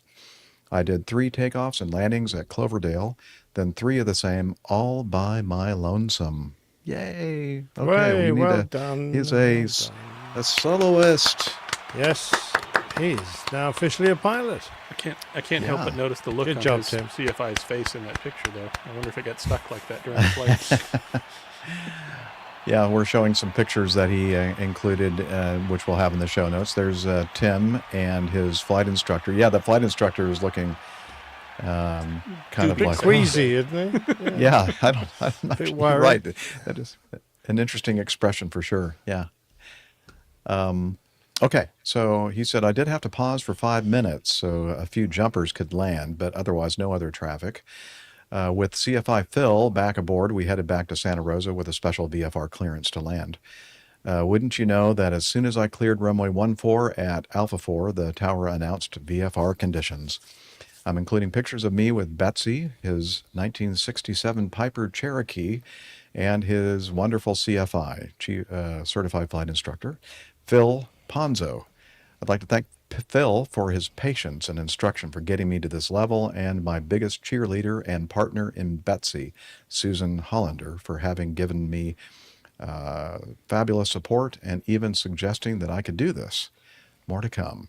Now I can keep the blue side up. All the best.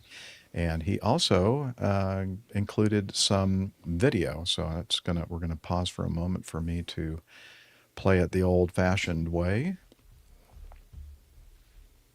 which is instead of having it via shared film via projector? Very slowly. Yeah. Well, not that old-fashioned, AJ. Do you have to hand crank it? How does it? Shut up. Here we go. Here we go. And if you'll pop that up into the window, there we go. So this must be maybe Phil, his flight instructor, taking this footage of Tim in his Cherokee coming in for landing. Looks like some high terrain in the area. That's interesting. It does. That looks a bit of a crosswind. Northern California. That checks. Yeah, Northern California, and I guess this is Cloverdale, where he did his 3 takeoffs and landings for his solo flight. Yeah. Oh, yeah. We should put the fart machine sound effects in at this point. But yeah, we'll get ready for the touchdown. They've got seismometers all around there, don't they? Yes, they do. Yeah. Liz is saying, line up on the center line, Tim, not the edge. And it's coming in, looking good. Looks like a beautiful day. Oh, what a pretty airplane, too. Oh, there's a bird. Watch out. All right, it's coming in. It's about to touch down. Looking beautiful, beautiful, beautiful. Okay, flare. And... Oh, there is a runway there. I thought it was going to land in a cabbage patch. Wow, very nice. Very nice touchdown. Yes, Nice lovely landing. touchdown. Oh, wiggle Look at that. woggle. Very nice, Tim. We're so proud of you. Yeah. Looking good. That is an attractive airplane, for sure. That is not a very big runway. Now, a fully qualified drug runner. Yeah. What were you saying, Nick? Not a very... That's not a very big runway. No, it's very, very small, very narrow. Maybe 50 feet wide. Yeah. Nice job. Way to go, man. That's Absolutely, that's yeah, super brilliant. exciting. I did send him a little message. And Well, you can't do that until you get your commercial, Liz. that's very true. I mean, if you're going And, to charge. Yeah. I thought of the joke first, AJ, because I wrote to him, congratulations for the great achievement, first hello, blah, blah. I didn't read the NOTAM warning any other Sky users, but they were probably in the garbage. Yeah, because that's what NOTAMs are. That's what NOTAMs are. They're just a bunch of garbage. For sure. What just proves great minds travel similar paths. Yeah. Great minds? Okay. In our own minds, anyway. Yeah, that's true.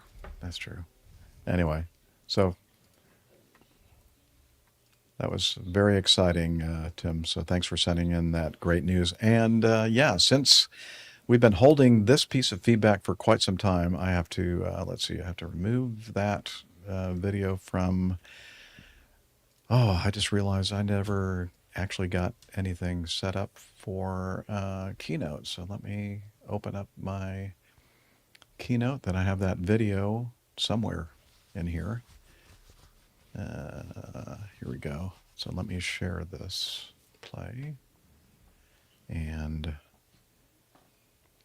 yeah, I'll do that. Thank you. Share screen and window and media share. Okay. And let me go to Evernote. And okay. Finally, we get to do this piece of feedback sent in from Peter Tarantelli about an amphibious DC-3. And he said, I thought that Macho Man might enjoy this. And the subject here is a rare bird takes flight. DC-3 on floats, soars over Moosehead Lake.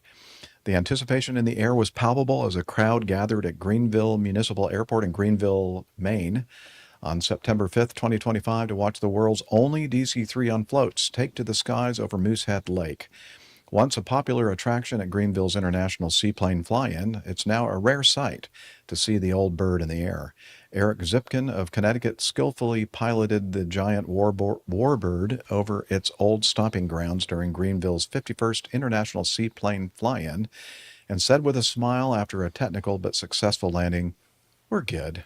All right, so let's play this little piece of video here. And this should do it. Yeah, the world's only DC-3 on floats takes to the skies again during Fly-In 2025. What do they say, 51st year? It's a good run. Love that. Love the sound of that radial engine. I've got a question. Yeah. If it's on floats and they're at a lake called Moosehead, how come it's getting airborne off a runway? They're flying it out to the lake. Because because the floats leak. The only thing I can think of right now is how high you sit off the ground in a normal DC-3, Oh, yeah. and this pilot's like 747. twice as high. I was thinking. Yeah, I know. It's like way up there. Do you think they can carry many passengers with all that weight? Extra weight? I don't know. That's a good question. Also, I noticed the initial climb rate here is Yeah. Not great. a bit anemic. It's just like a fighter. You know how they just kind of lift off a little bit and they build up all that speed before they pull it up into the vertical? Yeah. Yeah, not going to happen. All right, Well, we've it's reached our going up. cruising altitude of 492 feet above the ground. Okay, so now we're over Moosehead Lake, and on the float. You know, it's interesting. You know, that was a good question about like the weight involved of these floats. But I was looking at some other aircraft. You know, it's not this. Obviously, this is a special situation. But I was kind of impressed that some of these airplanes on floats, really, there's not much of a difference in performance and weight carrying ability, everything with the floats. You'd think that That's it would be because most of the airplanes that are on floats are already so incredibly slow that you can't actually really make them fly any slower. Oh, okay. No, I'm kidding. I will say there's a big difference between Splash. so like this airplane has amphibious floats, so it's got obviously the landing gear. So they're heavier. Oh, Ooh. Hello. brakes What's work. all that smoke? I assume that's the brakes or the wheels. I assume we locked them up. That's the other thing is those wheels must be like those wheels are so much smaller than normal DC-3. Not wheels, tires. The tires are so much smaller than normal DC-3 tires. But that is an awesome airplane. That's always kind of been a well-known airplane in the DC-3 community, and it's sat for a long time. I think it flew in like the early 90s. And then sat for, I guess, 25 or 30 years. And there was tons of excitement around them getting it back going. They announced, I think, last winter that they were going to try to fly it and get it back going. And Eric Zipkin's the kind of the guy that spearheaded our 2019 trip, and he's kind of like a spark plug of the DC-3 community. So it was definitely cool to see him involved in that. Wow. So just to clarify, is this the only DC-3 that has ever been fitted with floats? I don't think Or so. is I it think just it's the only one last that's currently on floats. Okay. Gotcha. Yeah. I mean, all they need to do is just go get a couple more 152 fuselages, and they can make a couple more sets of floats. Yeah, you just got to plug it up with that Flex Seal, I think, or whatever. Yeah, you know, yeah. so it Billy doesn't Mays out leak. there. Wow, that's pretty cool. Thanks for sending that in, Peter. Anything else to add, Camacho? I don't think so. I was thinking about how high the pilot sits, and then I was also thinking, usually usually seaplanes are kind of harder to maneuver on the water than on the land because you don't have really like positive steering and braking and everything. But the DC-3 is so hard to taxi. I wondered how much harder it actually was to ground handle on the water versus on the land. I assume it's even worse in the water because you don't have, it's with a free castering tail wheel and the way the brakes work. It's a little challenging to taxi it on the land, but you also have the lack of airflow over the rudder at lower speeds since since it's got a conventional tail and the 2 engines. I assume that's only magnified on the water. That's the other interesting thing I noticed. It didn't have any extension on the rudder or the little finlets that you normally the see. fin things that you see on Yeah. like a beaver. Yeah, that is Yeah. interesting. Yeah, so I guess I would be imagine curious how it would handle in the very water. challenging. Yeah. And I mean, I think to me it seems like it'd be obvious that the amphib floats must have some kind of like steering capability on the front They would have a water rudder wheels. that pops down off the back of each of the floats. But again, even But in the water, like Nick yeah. was saying, that's only effective if you're moving, and if you're moving at a very, very slow speed, they are very, very ineffective, just like an air rudder. Yeah. And if it's pretty small. Like if you look at the pictures of the rudder the water rudder is pretty small. And like AJ was saying, if you look at like beavers or other like medium-sized airplanes that are put on floats, a lot of times they have additional horizontal surface to I don't know, provide them more stability or something. But also, and it may just be an optical illusion because these floats are so gigantic. But you know, the water rudders on these floats look kind of undersized compared to like something you might see on a Husky with amphibs. Mm-hmm. That was just Interesting. the rudder they had in the parts bin. Stick that one on, it'll be fine. Yeah, that'll work. That's fine. Very cool. Definitely worth waiting for. Glad we can finally That is check that fun. off the list of feedback to cover. Speaking of feedback to cover, let's move on to this next one from, let me make sure I didn't skip something. I did. Yeah, okay. Thank you. I was just about to do my thing again, so to speak. Feedback from Roberta Westwood in Victoria, right? I believe. Canada. Would the real Checkpoint Charlie please stand up? That's the title of her feedback. She says, listening to 683, we're on what, 686 now? Yeah, so 3 episodes ago. And the Plaintail. The interviewee, Alan Monroe, talked about his disappointment about Checkpoint Charlie becoming a tourist attraction in Berlin. She said, I agree, but if any listeners are going to Berlin, there is also a very good Allied museum, and that's where the real Checkpoint Charlie booth is located. It's an excellent museum. There is even a plane. I was in it. Well, I can't tell you what it was. You may be able to identify it in my blog post from 2009 or on the museum's website. Highly recommended. So, have you shown the picture of the airplane to which she was referring? Oh, okay. Okay, there we go. What is that? I was going to. Is that a I was Bristol initially something? to say Electro. It's more like a DC-6, is it? It's almost like a DC-4 with a funny looking nose. I mean, it's not. Yeah, it reminds me of like the Comet, the front fuselage. I don't think that's. Yeah, it's. I don't think it is a funny nose. I think it is a DC-4, but except it's in RAF colours. And I have a feeling that the RAF did in fact operate some DC-4s for a while. I thought there was a more pronounced joggle between the like the Perhaps windscreens and the it has a nose. special windshield or something. I don't know. Yeah. For the Air Force, because it's got Well, a we have no sweatback idea. windshield. Isn't it? The engines look very different than. Yeah, the engines are too low for it to be a DC. It's almost like it's a DC-4, like fuselage and tail. The tail looks like a DC-4. Yeah. But the engines on a DC-4 sit like center line on the wing. These are Well, like they're underslung engines. Much more space, I think, on the cowling too. Those big old radials. These look a lot. This tighter isn't an cowls. American airplane, I don't think. Interesting. If only we had a Well, device that. we need to get a staff. Figure out what kind of airplane that is. All right. We got them working on I it. found a little bit of reference to it.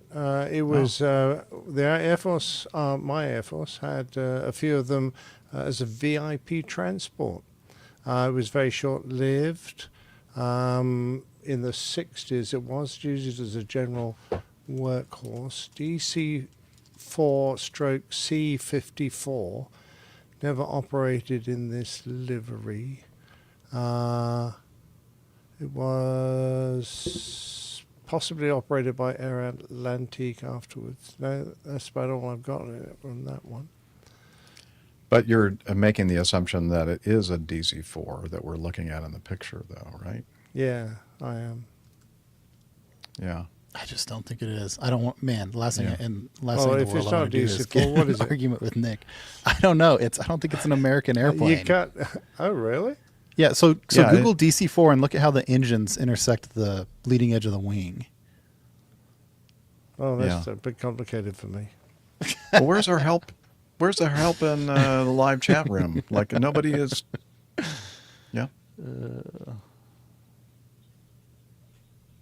Uh-huh. Oh. From the Alierton Museum website, it is the Hastings TG503. There we go. A Now we're Hastings? cooking with I knew it was gas. not A American. Hastings. But No, the that's Hastings, totally I what thought it was is. a Chili tail foreign wheel. airplanes. It was a 4-engine tail wheeler. That's got a nose wheel. Oh well. Does okay. it? Does it have a nose I don't wheel? know. Or Does is it? it just, I can't tell is it on because it's a very stands? dark photo. I think it's on stands. It doesn't have a nose wheel. Oh, yeah, that's right. It's kind of like in that phase of flight on maybe the takeoff or whatever where the tail wheel. Yeah, because I do see a tail wheel back there, I think. And I think they have it level also so people can walk through it without rolling down to the end. Oh well, it might be the case Hanley then. Page Hastings. Yeah, that is what it is. There we It go. I does think look we've solved You're it. welcome. a bit like it, I guess. Yes, thank you, AJ. So, Rebecca, it's the Hastings, what did you say? Handley Page. 503. It's a Hanley Page Hastings, and then this one is, Handley is called Page TG503. Yeah. Very nice. Well, anyway, we've also included in our show notes the blog post. So we didn't realize that Roberta was a blogger. Her blog post regarding would the real checkpoint Charlie please stand up? Pardon me? Oh, okay. We're showing pictures of Wow, they had in-flight movies? inside. Oh, yeah, they had in-flight movies. Wow, that's pretty cool. Neat. True. Yeah, very nice. Were these some things that she included with her feedback, Liz? Okay. Oh, okay. So we'll have those in the show notes too, or at least a link to it in the show notes. Oh, there she is. There's Roberta. That's what Roberta looks like. Hi, Roberta. Thanks for sending in the feedback. We appreciate that. All right. Very good. Shall we continue, Liz? Okay. This is some video feedback from Texas and LaShock. Well, there's video included in this feedback. Greetings, Captain Jeff and APG crew. Let me set that up. Pretty sure I got that in here somewhere. Okay. All right. I'm going to add that to the stage. And, okay. This from Texas and LaShock. The title of his feedback, Airport Accuracy? Greetings, Captain Jeff and APG crew. Any gamers here? I recall Captain Nick mentioned playing Mass Effect once upon a time, but any others? Specifically the Grand Theft Auto series? I've never played them myself, but I found a video here that looks at the airports featured in 3 of them to see how accurate they are.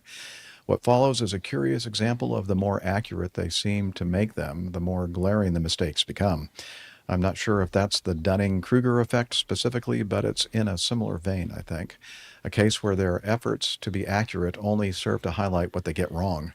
They get the window dressing, but miss the underlying principles. Anyway, I thought I'd see what you'd make of it. This is the Texas and LaShock signing off. Okay, and then he's given us some suggested times to start the actual airport analyses. So at 35, 9:49, he recommends 21:45. Okay, let's go to 21:45. I'm not sure that I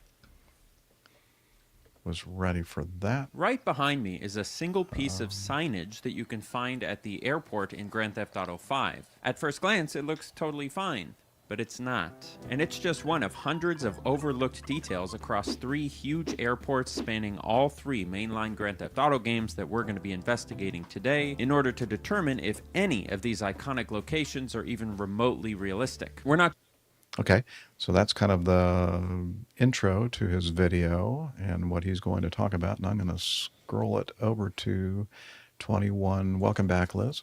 I'm going to scroll it over here to 2145 as suggested by Texas and LaShock. And I'm getting closer here. Okay, here we go. 5 years after Grand Theft Auto 4 came out, we saw the release of Grand Theft Auto 5, and with it, the final airport on our list. The airport here is none other than the one everybody knows, Los Santos International Airport. Based heavily on Los Angeles International Airport in Los Angeles, California, LSX is both the largest airport in any GTA game and the only one where you can actually fly the jet planes that land here. In terms of aesthetics, they've nailed the look of LAX. The control tower is a spitting image. They've got the theme building right there at the entrance, and while it's not perfect, the general vibe of the terminal feels pretty close with its crossing walkways and maze of minor overpasses. Los Santos International has 3 runways, 1 north-south runway, and then 2 parallel east-west runways. There's a public terminal with 10 active gates for planes, not quite as many as the 161 that LAX has in real life, as well as facilities for private and general aviation traffic on either side of the airport. In some ways, this is the most fully featured airport in the entire series, but we are here to talk about the nitty-gritty details, so let's do that. Looking at the runways first, there are some great improvements here. You've got 8 runway threshold stripes, which is a sanctioned number, and it indicates that this runway is 100 feet wide. Now, in reality, if you actually measure the runway, you'll find that it's probably closer to 80, maybe 90 feet wide, but it's roughly correct. Further down the runway, you'll see that the aiming markers have been improved as well, with the inclusion of the big white 1,000-foot markers finally. Great job there. The actual distances between these markers is not correct, but if you want to hear more about how the scale of GTA runways is totally wrong, hit the subscribe button, and then the algorithm will most likely feed you my video on that subject within 24 hours. Yes. Okay, so that is probably enough play of that video. What do you guys think? Enough for us to kind of have considering some commentary? it's only I guess a relatively minor portion of the game. I find it incredible they've gone to the trouble they have. It's Masha says, I think they misunderstood the run and runway. Yeah, I think there was for those of you not seeing or having taken the time to watch this video, in a little segment of this clip that we just played, there's a human running down the runway. That's what Steph does, doesn't she? What? That's what Doesn't Steph she go does, on yeah. Airport runs, down the runway. That's what it's for, isn't it? Okay. Let's see. I think I'm experiencing some stuttering. Are you? You sound normal to me. Okay. I can hear you fine. Yeah, I guess what's coming down from the internet is not very good for me. Let me just stand by for. Of course, it's all about you, Jeff. Well, since I'm recording everything, it kind of is. Oh, we can get this show over real quick. Yeah. You guys don't have to worry about this at all. Well, while Jeff's doing that, I used to Yeah. be a big fan of computer games. In fact, Battlefield was my favorite, and I used to be in a gamers group with a bunch of Americans called the Old Farts. And we used to take on other teams, and we're in a league and all that kind of stuff. So that was great fun.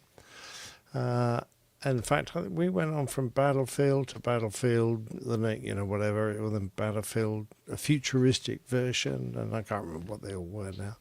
But that was good. I wasn't much of a Call of Duty player because I just kept getting shot. And I did play my boys' Grand Theft Auto a few times. And I really enjoyed the gratuitous, that's the word I'm looking for, stealing of things and murder. I thought that was very great fun.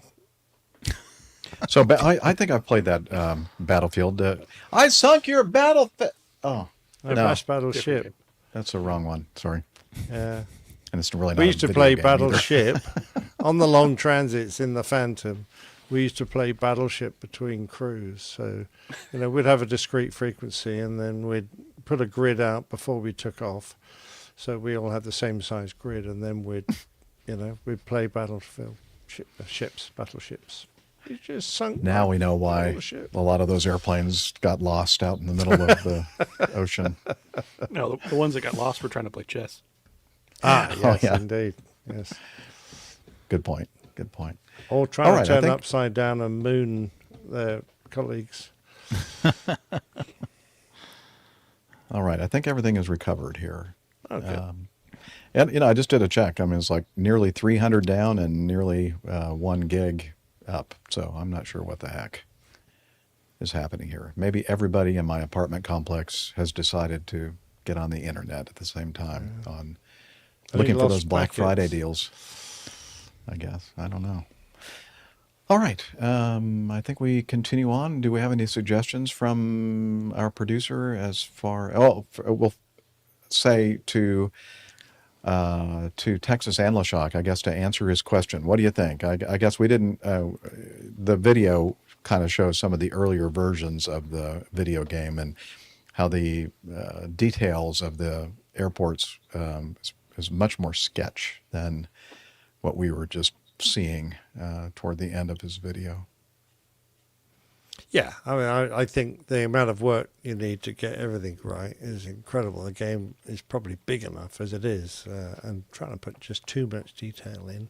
Yeah, for a very small select portion of the audience, right? It's not like it's a flight simulator game. If you go on MS Flight Sim or FlightX, you're probably going to get a much better and more realistic experience. But for a game of mayhem, I think it's not bad at all. But driving the cars around in Flight Simulator is just garbage. Very true.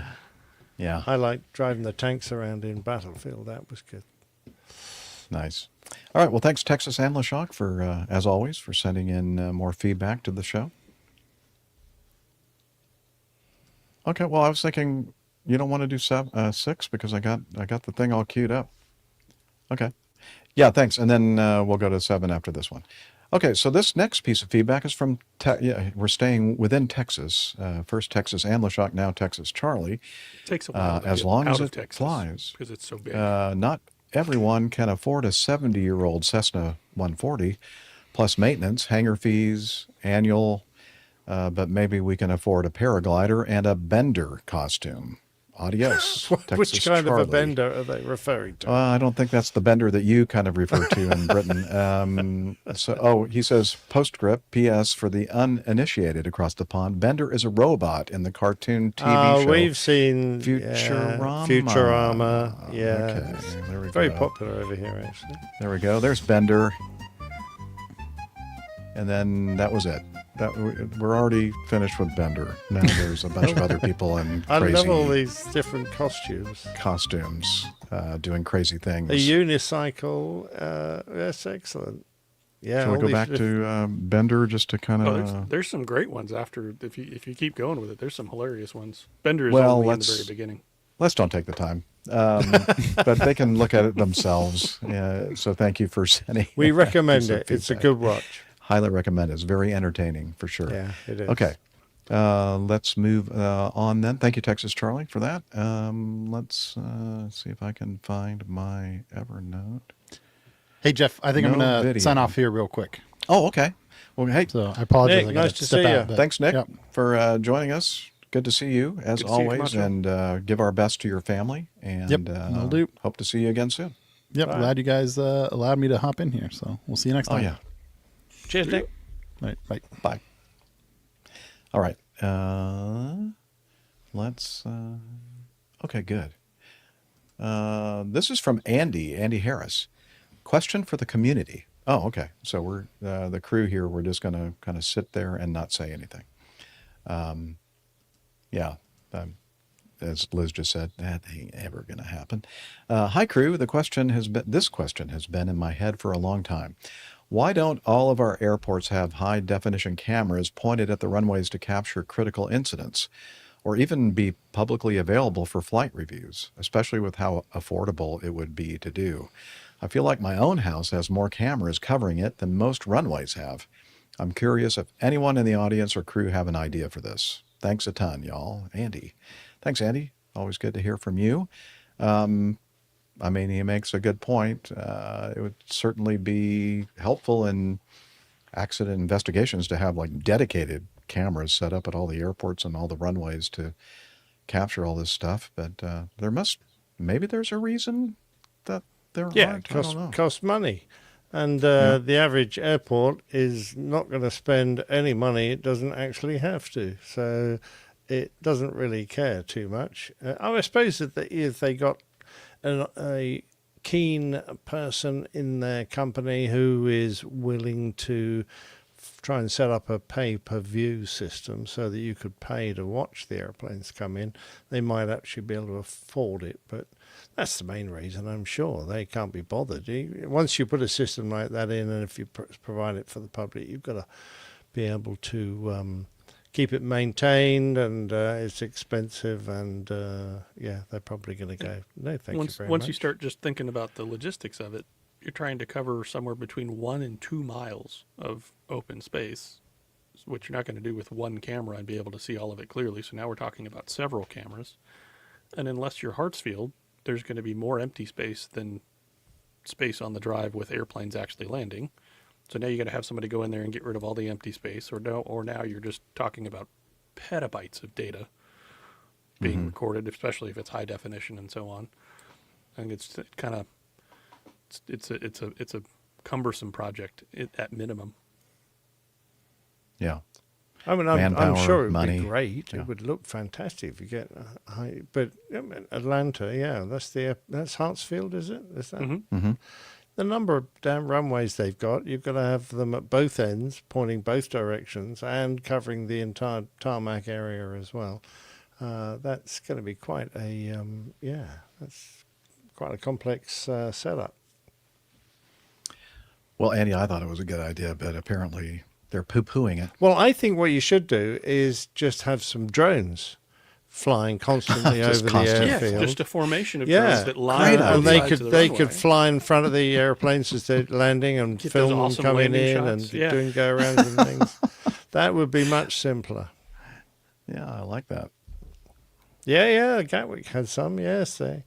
Unfortunately, all the airplanes flew away, went other places. There is this one of the scenarios that we run at work for the controllers. There's a United flight that comes in, and they call in over the final approach fix. And they say, a drone just flew underneath us.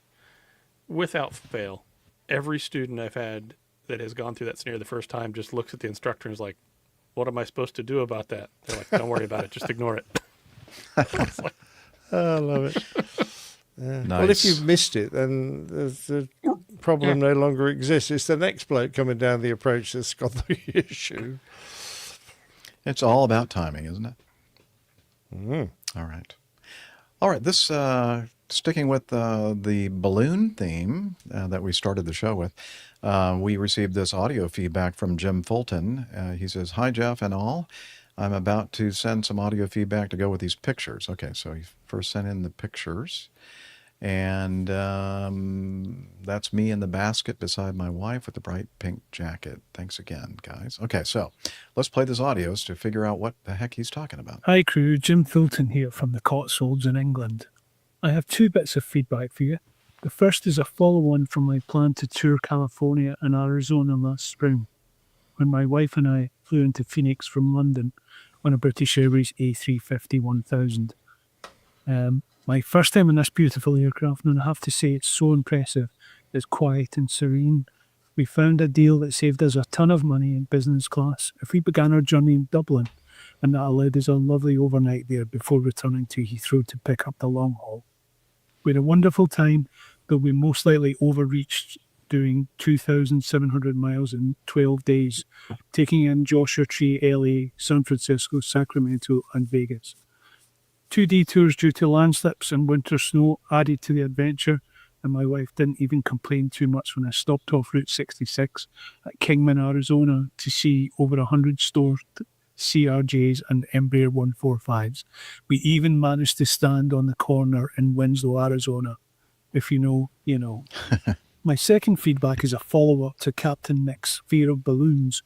I kind of shared the same fear, but last year had the opportunity to go on a balloon ride over southwest England using a balloon company that might be slightly related to Nick's former employer. When the Range Rover pulled into the departure field with a seemingly tiny trailer behind it, I was a little apprehensive. Soon the canopy was filled and we were asked to board, 16 souls in all, in 8 separated basket sections. When the gas was turned up to what I'm sure is the equivalent of takeoff power, the ground beneath us shrank like a cheap t-shirt in a boil wash. And soon we were 3,000 feet above Wiltshire. My mood changed from trepidation to wonderment as the gas was turned off and the world became silent. The flight lasted an hour and we aimed for a farmer's field, deliberately brushing the hedge around the edge of the field to maximise the available landing distance as we were being carried by the prevailing easterly at perhaps 8 to 10 knots. The instruction was to sit inside the basket to avoid injuries should the basket tip, but it stayed resolutely upright. Our pilot, Nobby, really, as part of the MEL, a few bottles of champagne and a couple of bottles of whiskey and the like, the champagne for passengers and the spirits for a friendly farmer. The balloon captains over many years have what amounts to Jeppesen charts, but noting fields with likely livestock or overhead cables or other restrictions. Unfortunately, there was no NOTAM, if you like, for the field we did land in. The landowner appeared from the end of the field with a shotgun. Nobby asked one of the passengers to have a friendly word with the landowner, but was told to, shall we say, piss off, rather abruptly. So we took off again and landed 5 minutes later in a known field with friendly owners. Most of us then assisted with folding the canopy away before we recovered to the departure field in a minibus which had been following our progress. What a day. Thanks again all. And Nick, you need to do this while you still can. You need help, or some of us need help climbing into a basket, but it can be done. It's one of these things you got to do. All the best. I'm not doing that. I'm not a basket case. Of all the slides that we saw there, the one that most accurately characterizes Nick's feel and idea about this whole idea of getting in a hot air balloon is the farmer with the shotgun in his hand. That's the way Nick feels about the whole thing. Get out of here. Yeah, exactly. Not and the very fact you've happy got to about- help wrap the damned aeroplane up at the end of it. Well, and the normal landing procedure is brace for impact. Yeah. Oh yeah. Now we've got more feedback about the safety of this or lack thereof. Yes, exactly, haven't we? I wonder if Oh, we've now got you're time for forcing me that to one. do another piece of feedback. Did Okay. that come today? Was it? We're going to do it now. Oh, excellent. Yeah. Oh, we had one come in today. Oh, okay. We'll Yeah, have and to hold that I for- learned, we're going to cover it in another show, I'm sure, but I learned that ballooning was 10 times more dangerous than the equivalent joyride in a helicopter or a fixed-wing aeroplane. 10 times more dangerous. Oh boy. Going Yeah. one tenth Jim, the I don't think that you've convinced Captain Nick of taking a balloon ride, Jim. Yeah, mind you, I've seen a few of those Virgin balloons around. I mean, there are a number of them. Yeah. Are they the ones that have never taken flight? Okay. Ha ha ha ha. Thank you. Okay, Liz is thinking that we should stop or finish the show with this piece of feedback from Gubby. I haven't heard from Guppy in a while, referring to APG 682, Halifax Bomber Wings and Funyuns. Oh, we always enjoy talking about Funyuns. APG crew, it's been a while keeping up to date with the show, but the 8-hour time difference and a busy job means listening live is a tad difficult. Nevertheless, 682 piqued my interest, as you may remember, Captain Jeff, when we met in Montreal a few years back. I was flying with the Royal Canadian Air Force, my 4th Air Force, RAF, Royal Navy, Luftwaffe, and RCAF, the Royal Canadian Air Force. I was given 2 sets of wings made of the Halifax aluminum. Oh, wow. A photo of one set is attached, taken in my I Love Me room at home. Keep the blue side up and at least 50% correct. Best wishes, Paul Gubb, a.k.a. Gubby. Now, I was looking at these photos that he sent us. Man, this guy, did you see all the ribbons and medals and stuff that he has in his display case? Do you think those are his? Or did he just buy those at like flea markets and that kind of thing? I would have assumed they were family medals from his, his older relations. But wow, yeah, you need to clarify. They look like some impressive ones, but that looks like a rather old king in the one I can see there. Right, so I don't think Gubb is that old to have earned a medal with that head on it. I see. Yeah, I think it's great.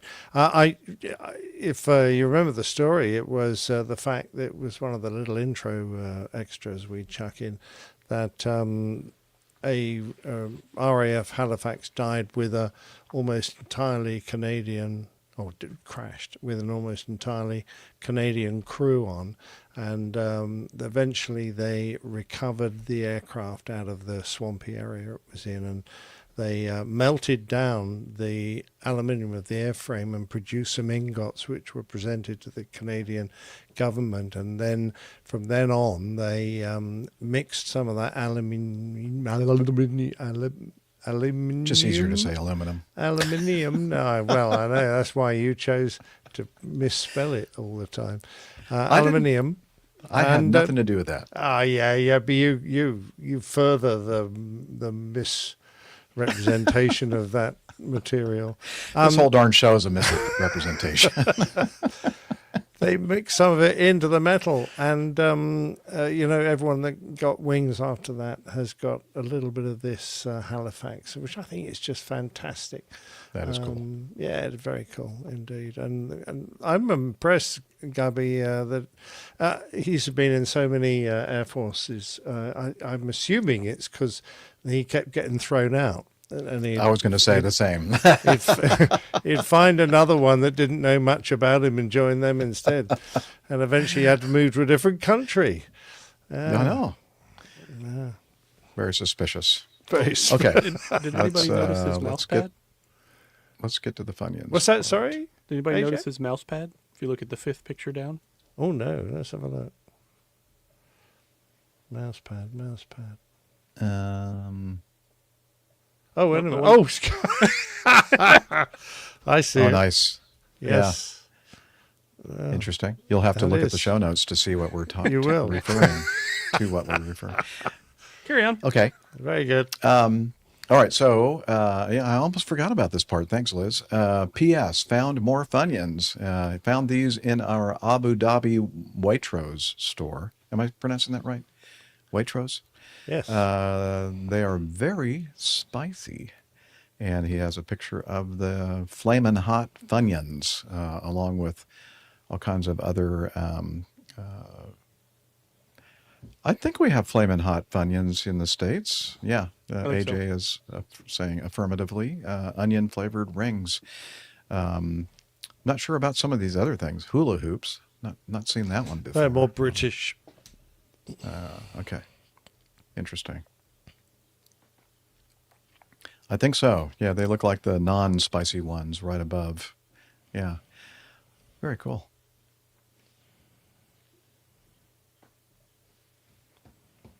Yeah. Okay. Yeah.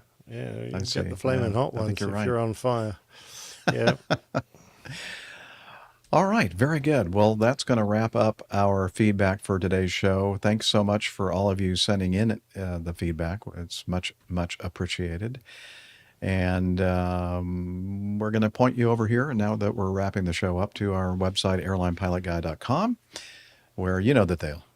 There's lots of information about the crew and the community and the calendar and merchandise and a library even. I don't know why. And more information, detailed information about the plane tales and such. So please do check it out, airlinepilotguide.com. And we are also on the social meds. We're on facebook.com/airlinepilotguy. If you go on X, Instagram, or YouTube and you just search APG Crew, you're probably going to find us. But we're at APG Crew on X. We're APG Crew without the at on Instagram, and youtube.com/airlinepilotguy if you want to see us make the sausage, as they say. Yes. And it's not smelly. It's very sweet smelling. And we Well, are speak for also, yourself. speaking of sausage and sweet smelling, hello. Can you tell us about Slack? Okay, but I'm dripping wet. Yeah, just keep the sausage under the towel, please. Okay, come on over here and tell us all about it. APG listeners, please join us on our Slack team. Slack is a communication, coordination, and sharing platform that works on your mobile, laptop, or browser. On Slack, we share news and ideas, we suggest episode and plain tales topics, we plan events and meetups. To get into the Slack team, please email me at slack@airlinepilotguy.com. That's SLACK Sierra Lima Alpha Charlie Kilo @airlinepilotguy.com, or send me a tweet with your preferred email address to @Hillel, and I'll send you an invitation. That's Hillel, spelled Hotel India 11 Echo 1, and see you in Slack. Thanks a lot, Hillel. Oh, yeah, he's a little busy in there. Yeah, I guess it's time now to bring Liz into our big screen. Hello, Liz. Hi, Thanks guys. so much for all the work that you do each and every week, before, after, and during the show. We do appreciate you, and we do appreciate our live audience as well, our live chat room. Thanks, everyone, for showing up today, especially those of you in Europe. I guess it was a little bit earlier show recording for you all, so it's a little bit better for you. Great to see all of you, and I guess we'll just end the show by saying, wishing you all clear skies, unlimited visibility, and tailwinds. Happy shopping. TTFN, ta-ta for now. You're welcome. See you next time. Did I miss anything? Feels like No, I I think that was feels like good. I Yeah. forgot something. Oh, okay, No. good. Unless you know something I don't know, but that's possible. No. That was great. That was a really good show, guys, and it was great to have Nick Camacho on. Well, both Nicks. Yeah, it was. Yeah, I was going to say, no, don't worry about me. No. Come on. No, it's always great to have you on. And we love having you Liz. on when you're not echoing. Yeah, indeed. It's enough with one of me, let alone two. Any suggestions, please, for... Well, okay, here's what I've got. Dakota floats. Lightologist. I don't know if you can do anything. That was Tanya's lightologist. Okay, so you guys were playing around with shortened tutus, like the shortened tutus. So could you do something with tutus, like I mean, the ballet? tutus are already kind of short. Yeah, but they've been shortened shortened. tutus. Yeah, could be really racy. Very interesting. Becomes a whole different show at that point. It does. Indeed. It might be rude. My sis is a bassoon. That was one. Yeah, I got that. Lost and Forgotten. That was the poor old plane that was lost and forgotten. Oh. This was thanks to AJ. Missed by a Mile. That was the de Havilland up there. Missed it by a mile. Missed by a mile. The whole thing with the public address system with the big... Yep, I've got that one as well. Okay, got that one. Okay, and the last one was something to do with the flamin' hot Funyuns. Could you do anything with those flamin' hot Funyuns? Don't know. I don't know. Main Man Micah says, how about a show titled Dakota Floats? Dakota is the British name for a DC-3. Masha says, great to be here. That's an interesting title. Thank you, Masha. I know that wasn't a show title. I'm with you, Nick. Yeah, there's lots here. I'm with you, Nick. No, that's a terrible title. That's a great show title. We could always do Tim Takes Flight. Tim Takes Flight, or Tim Solos.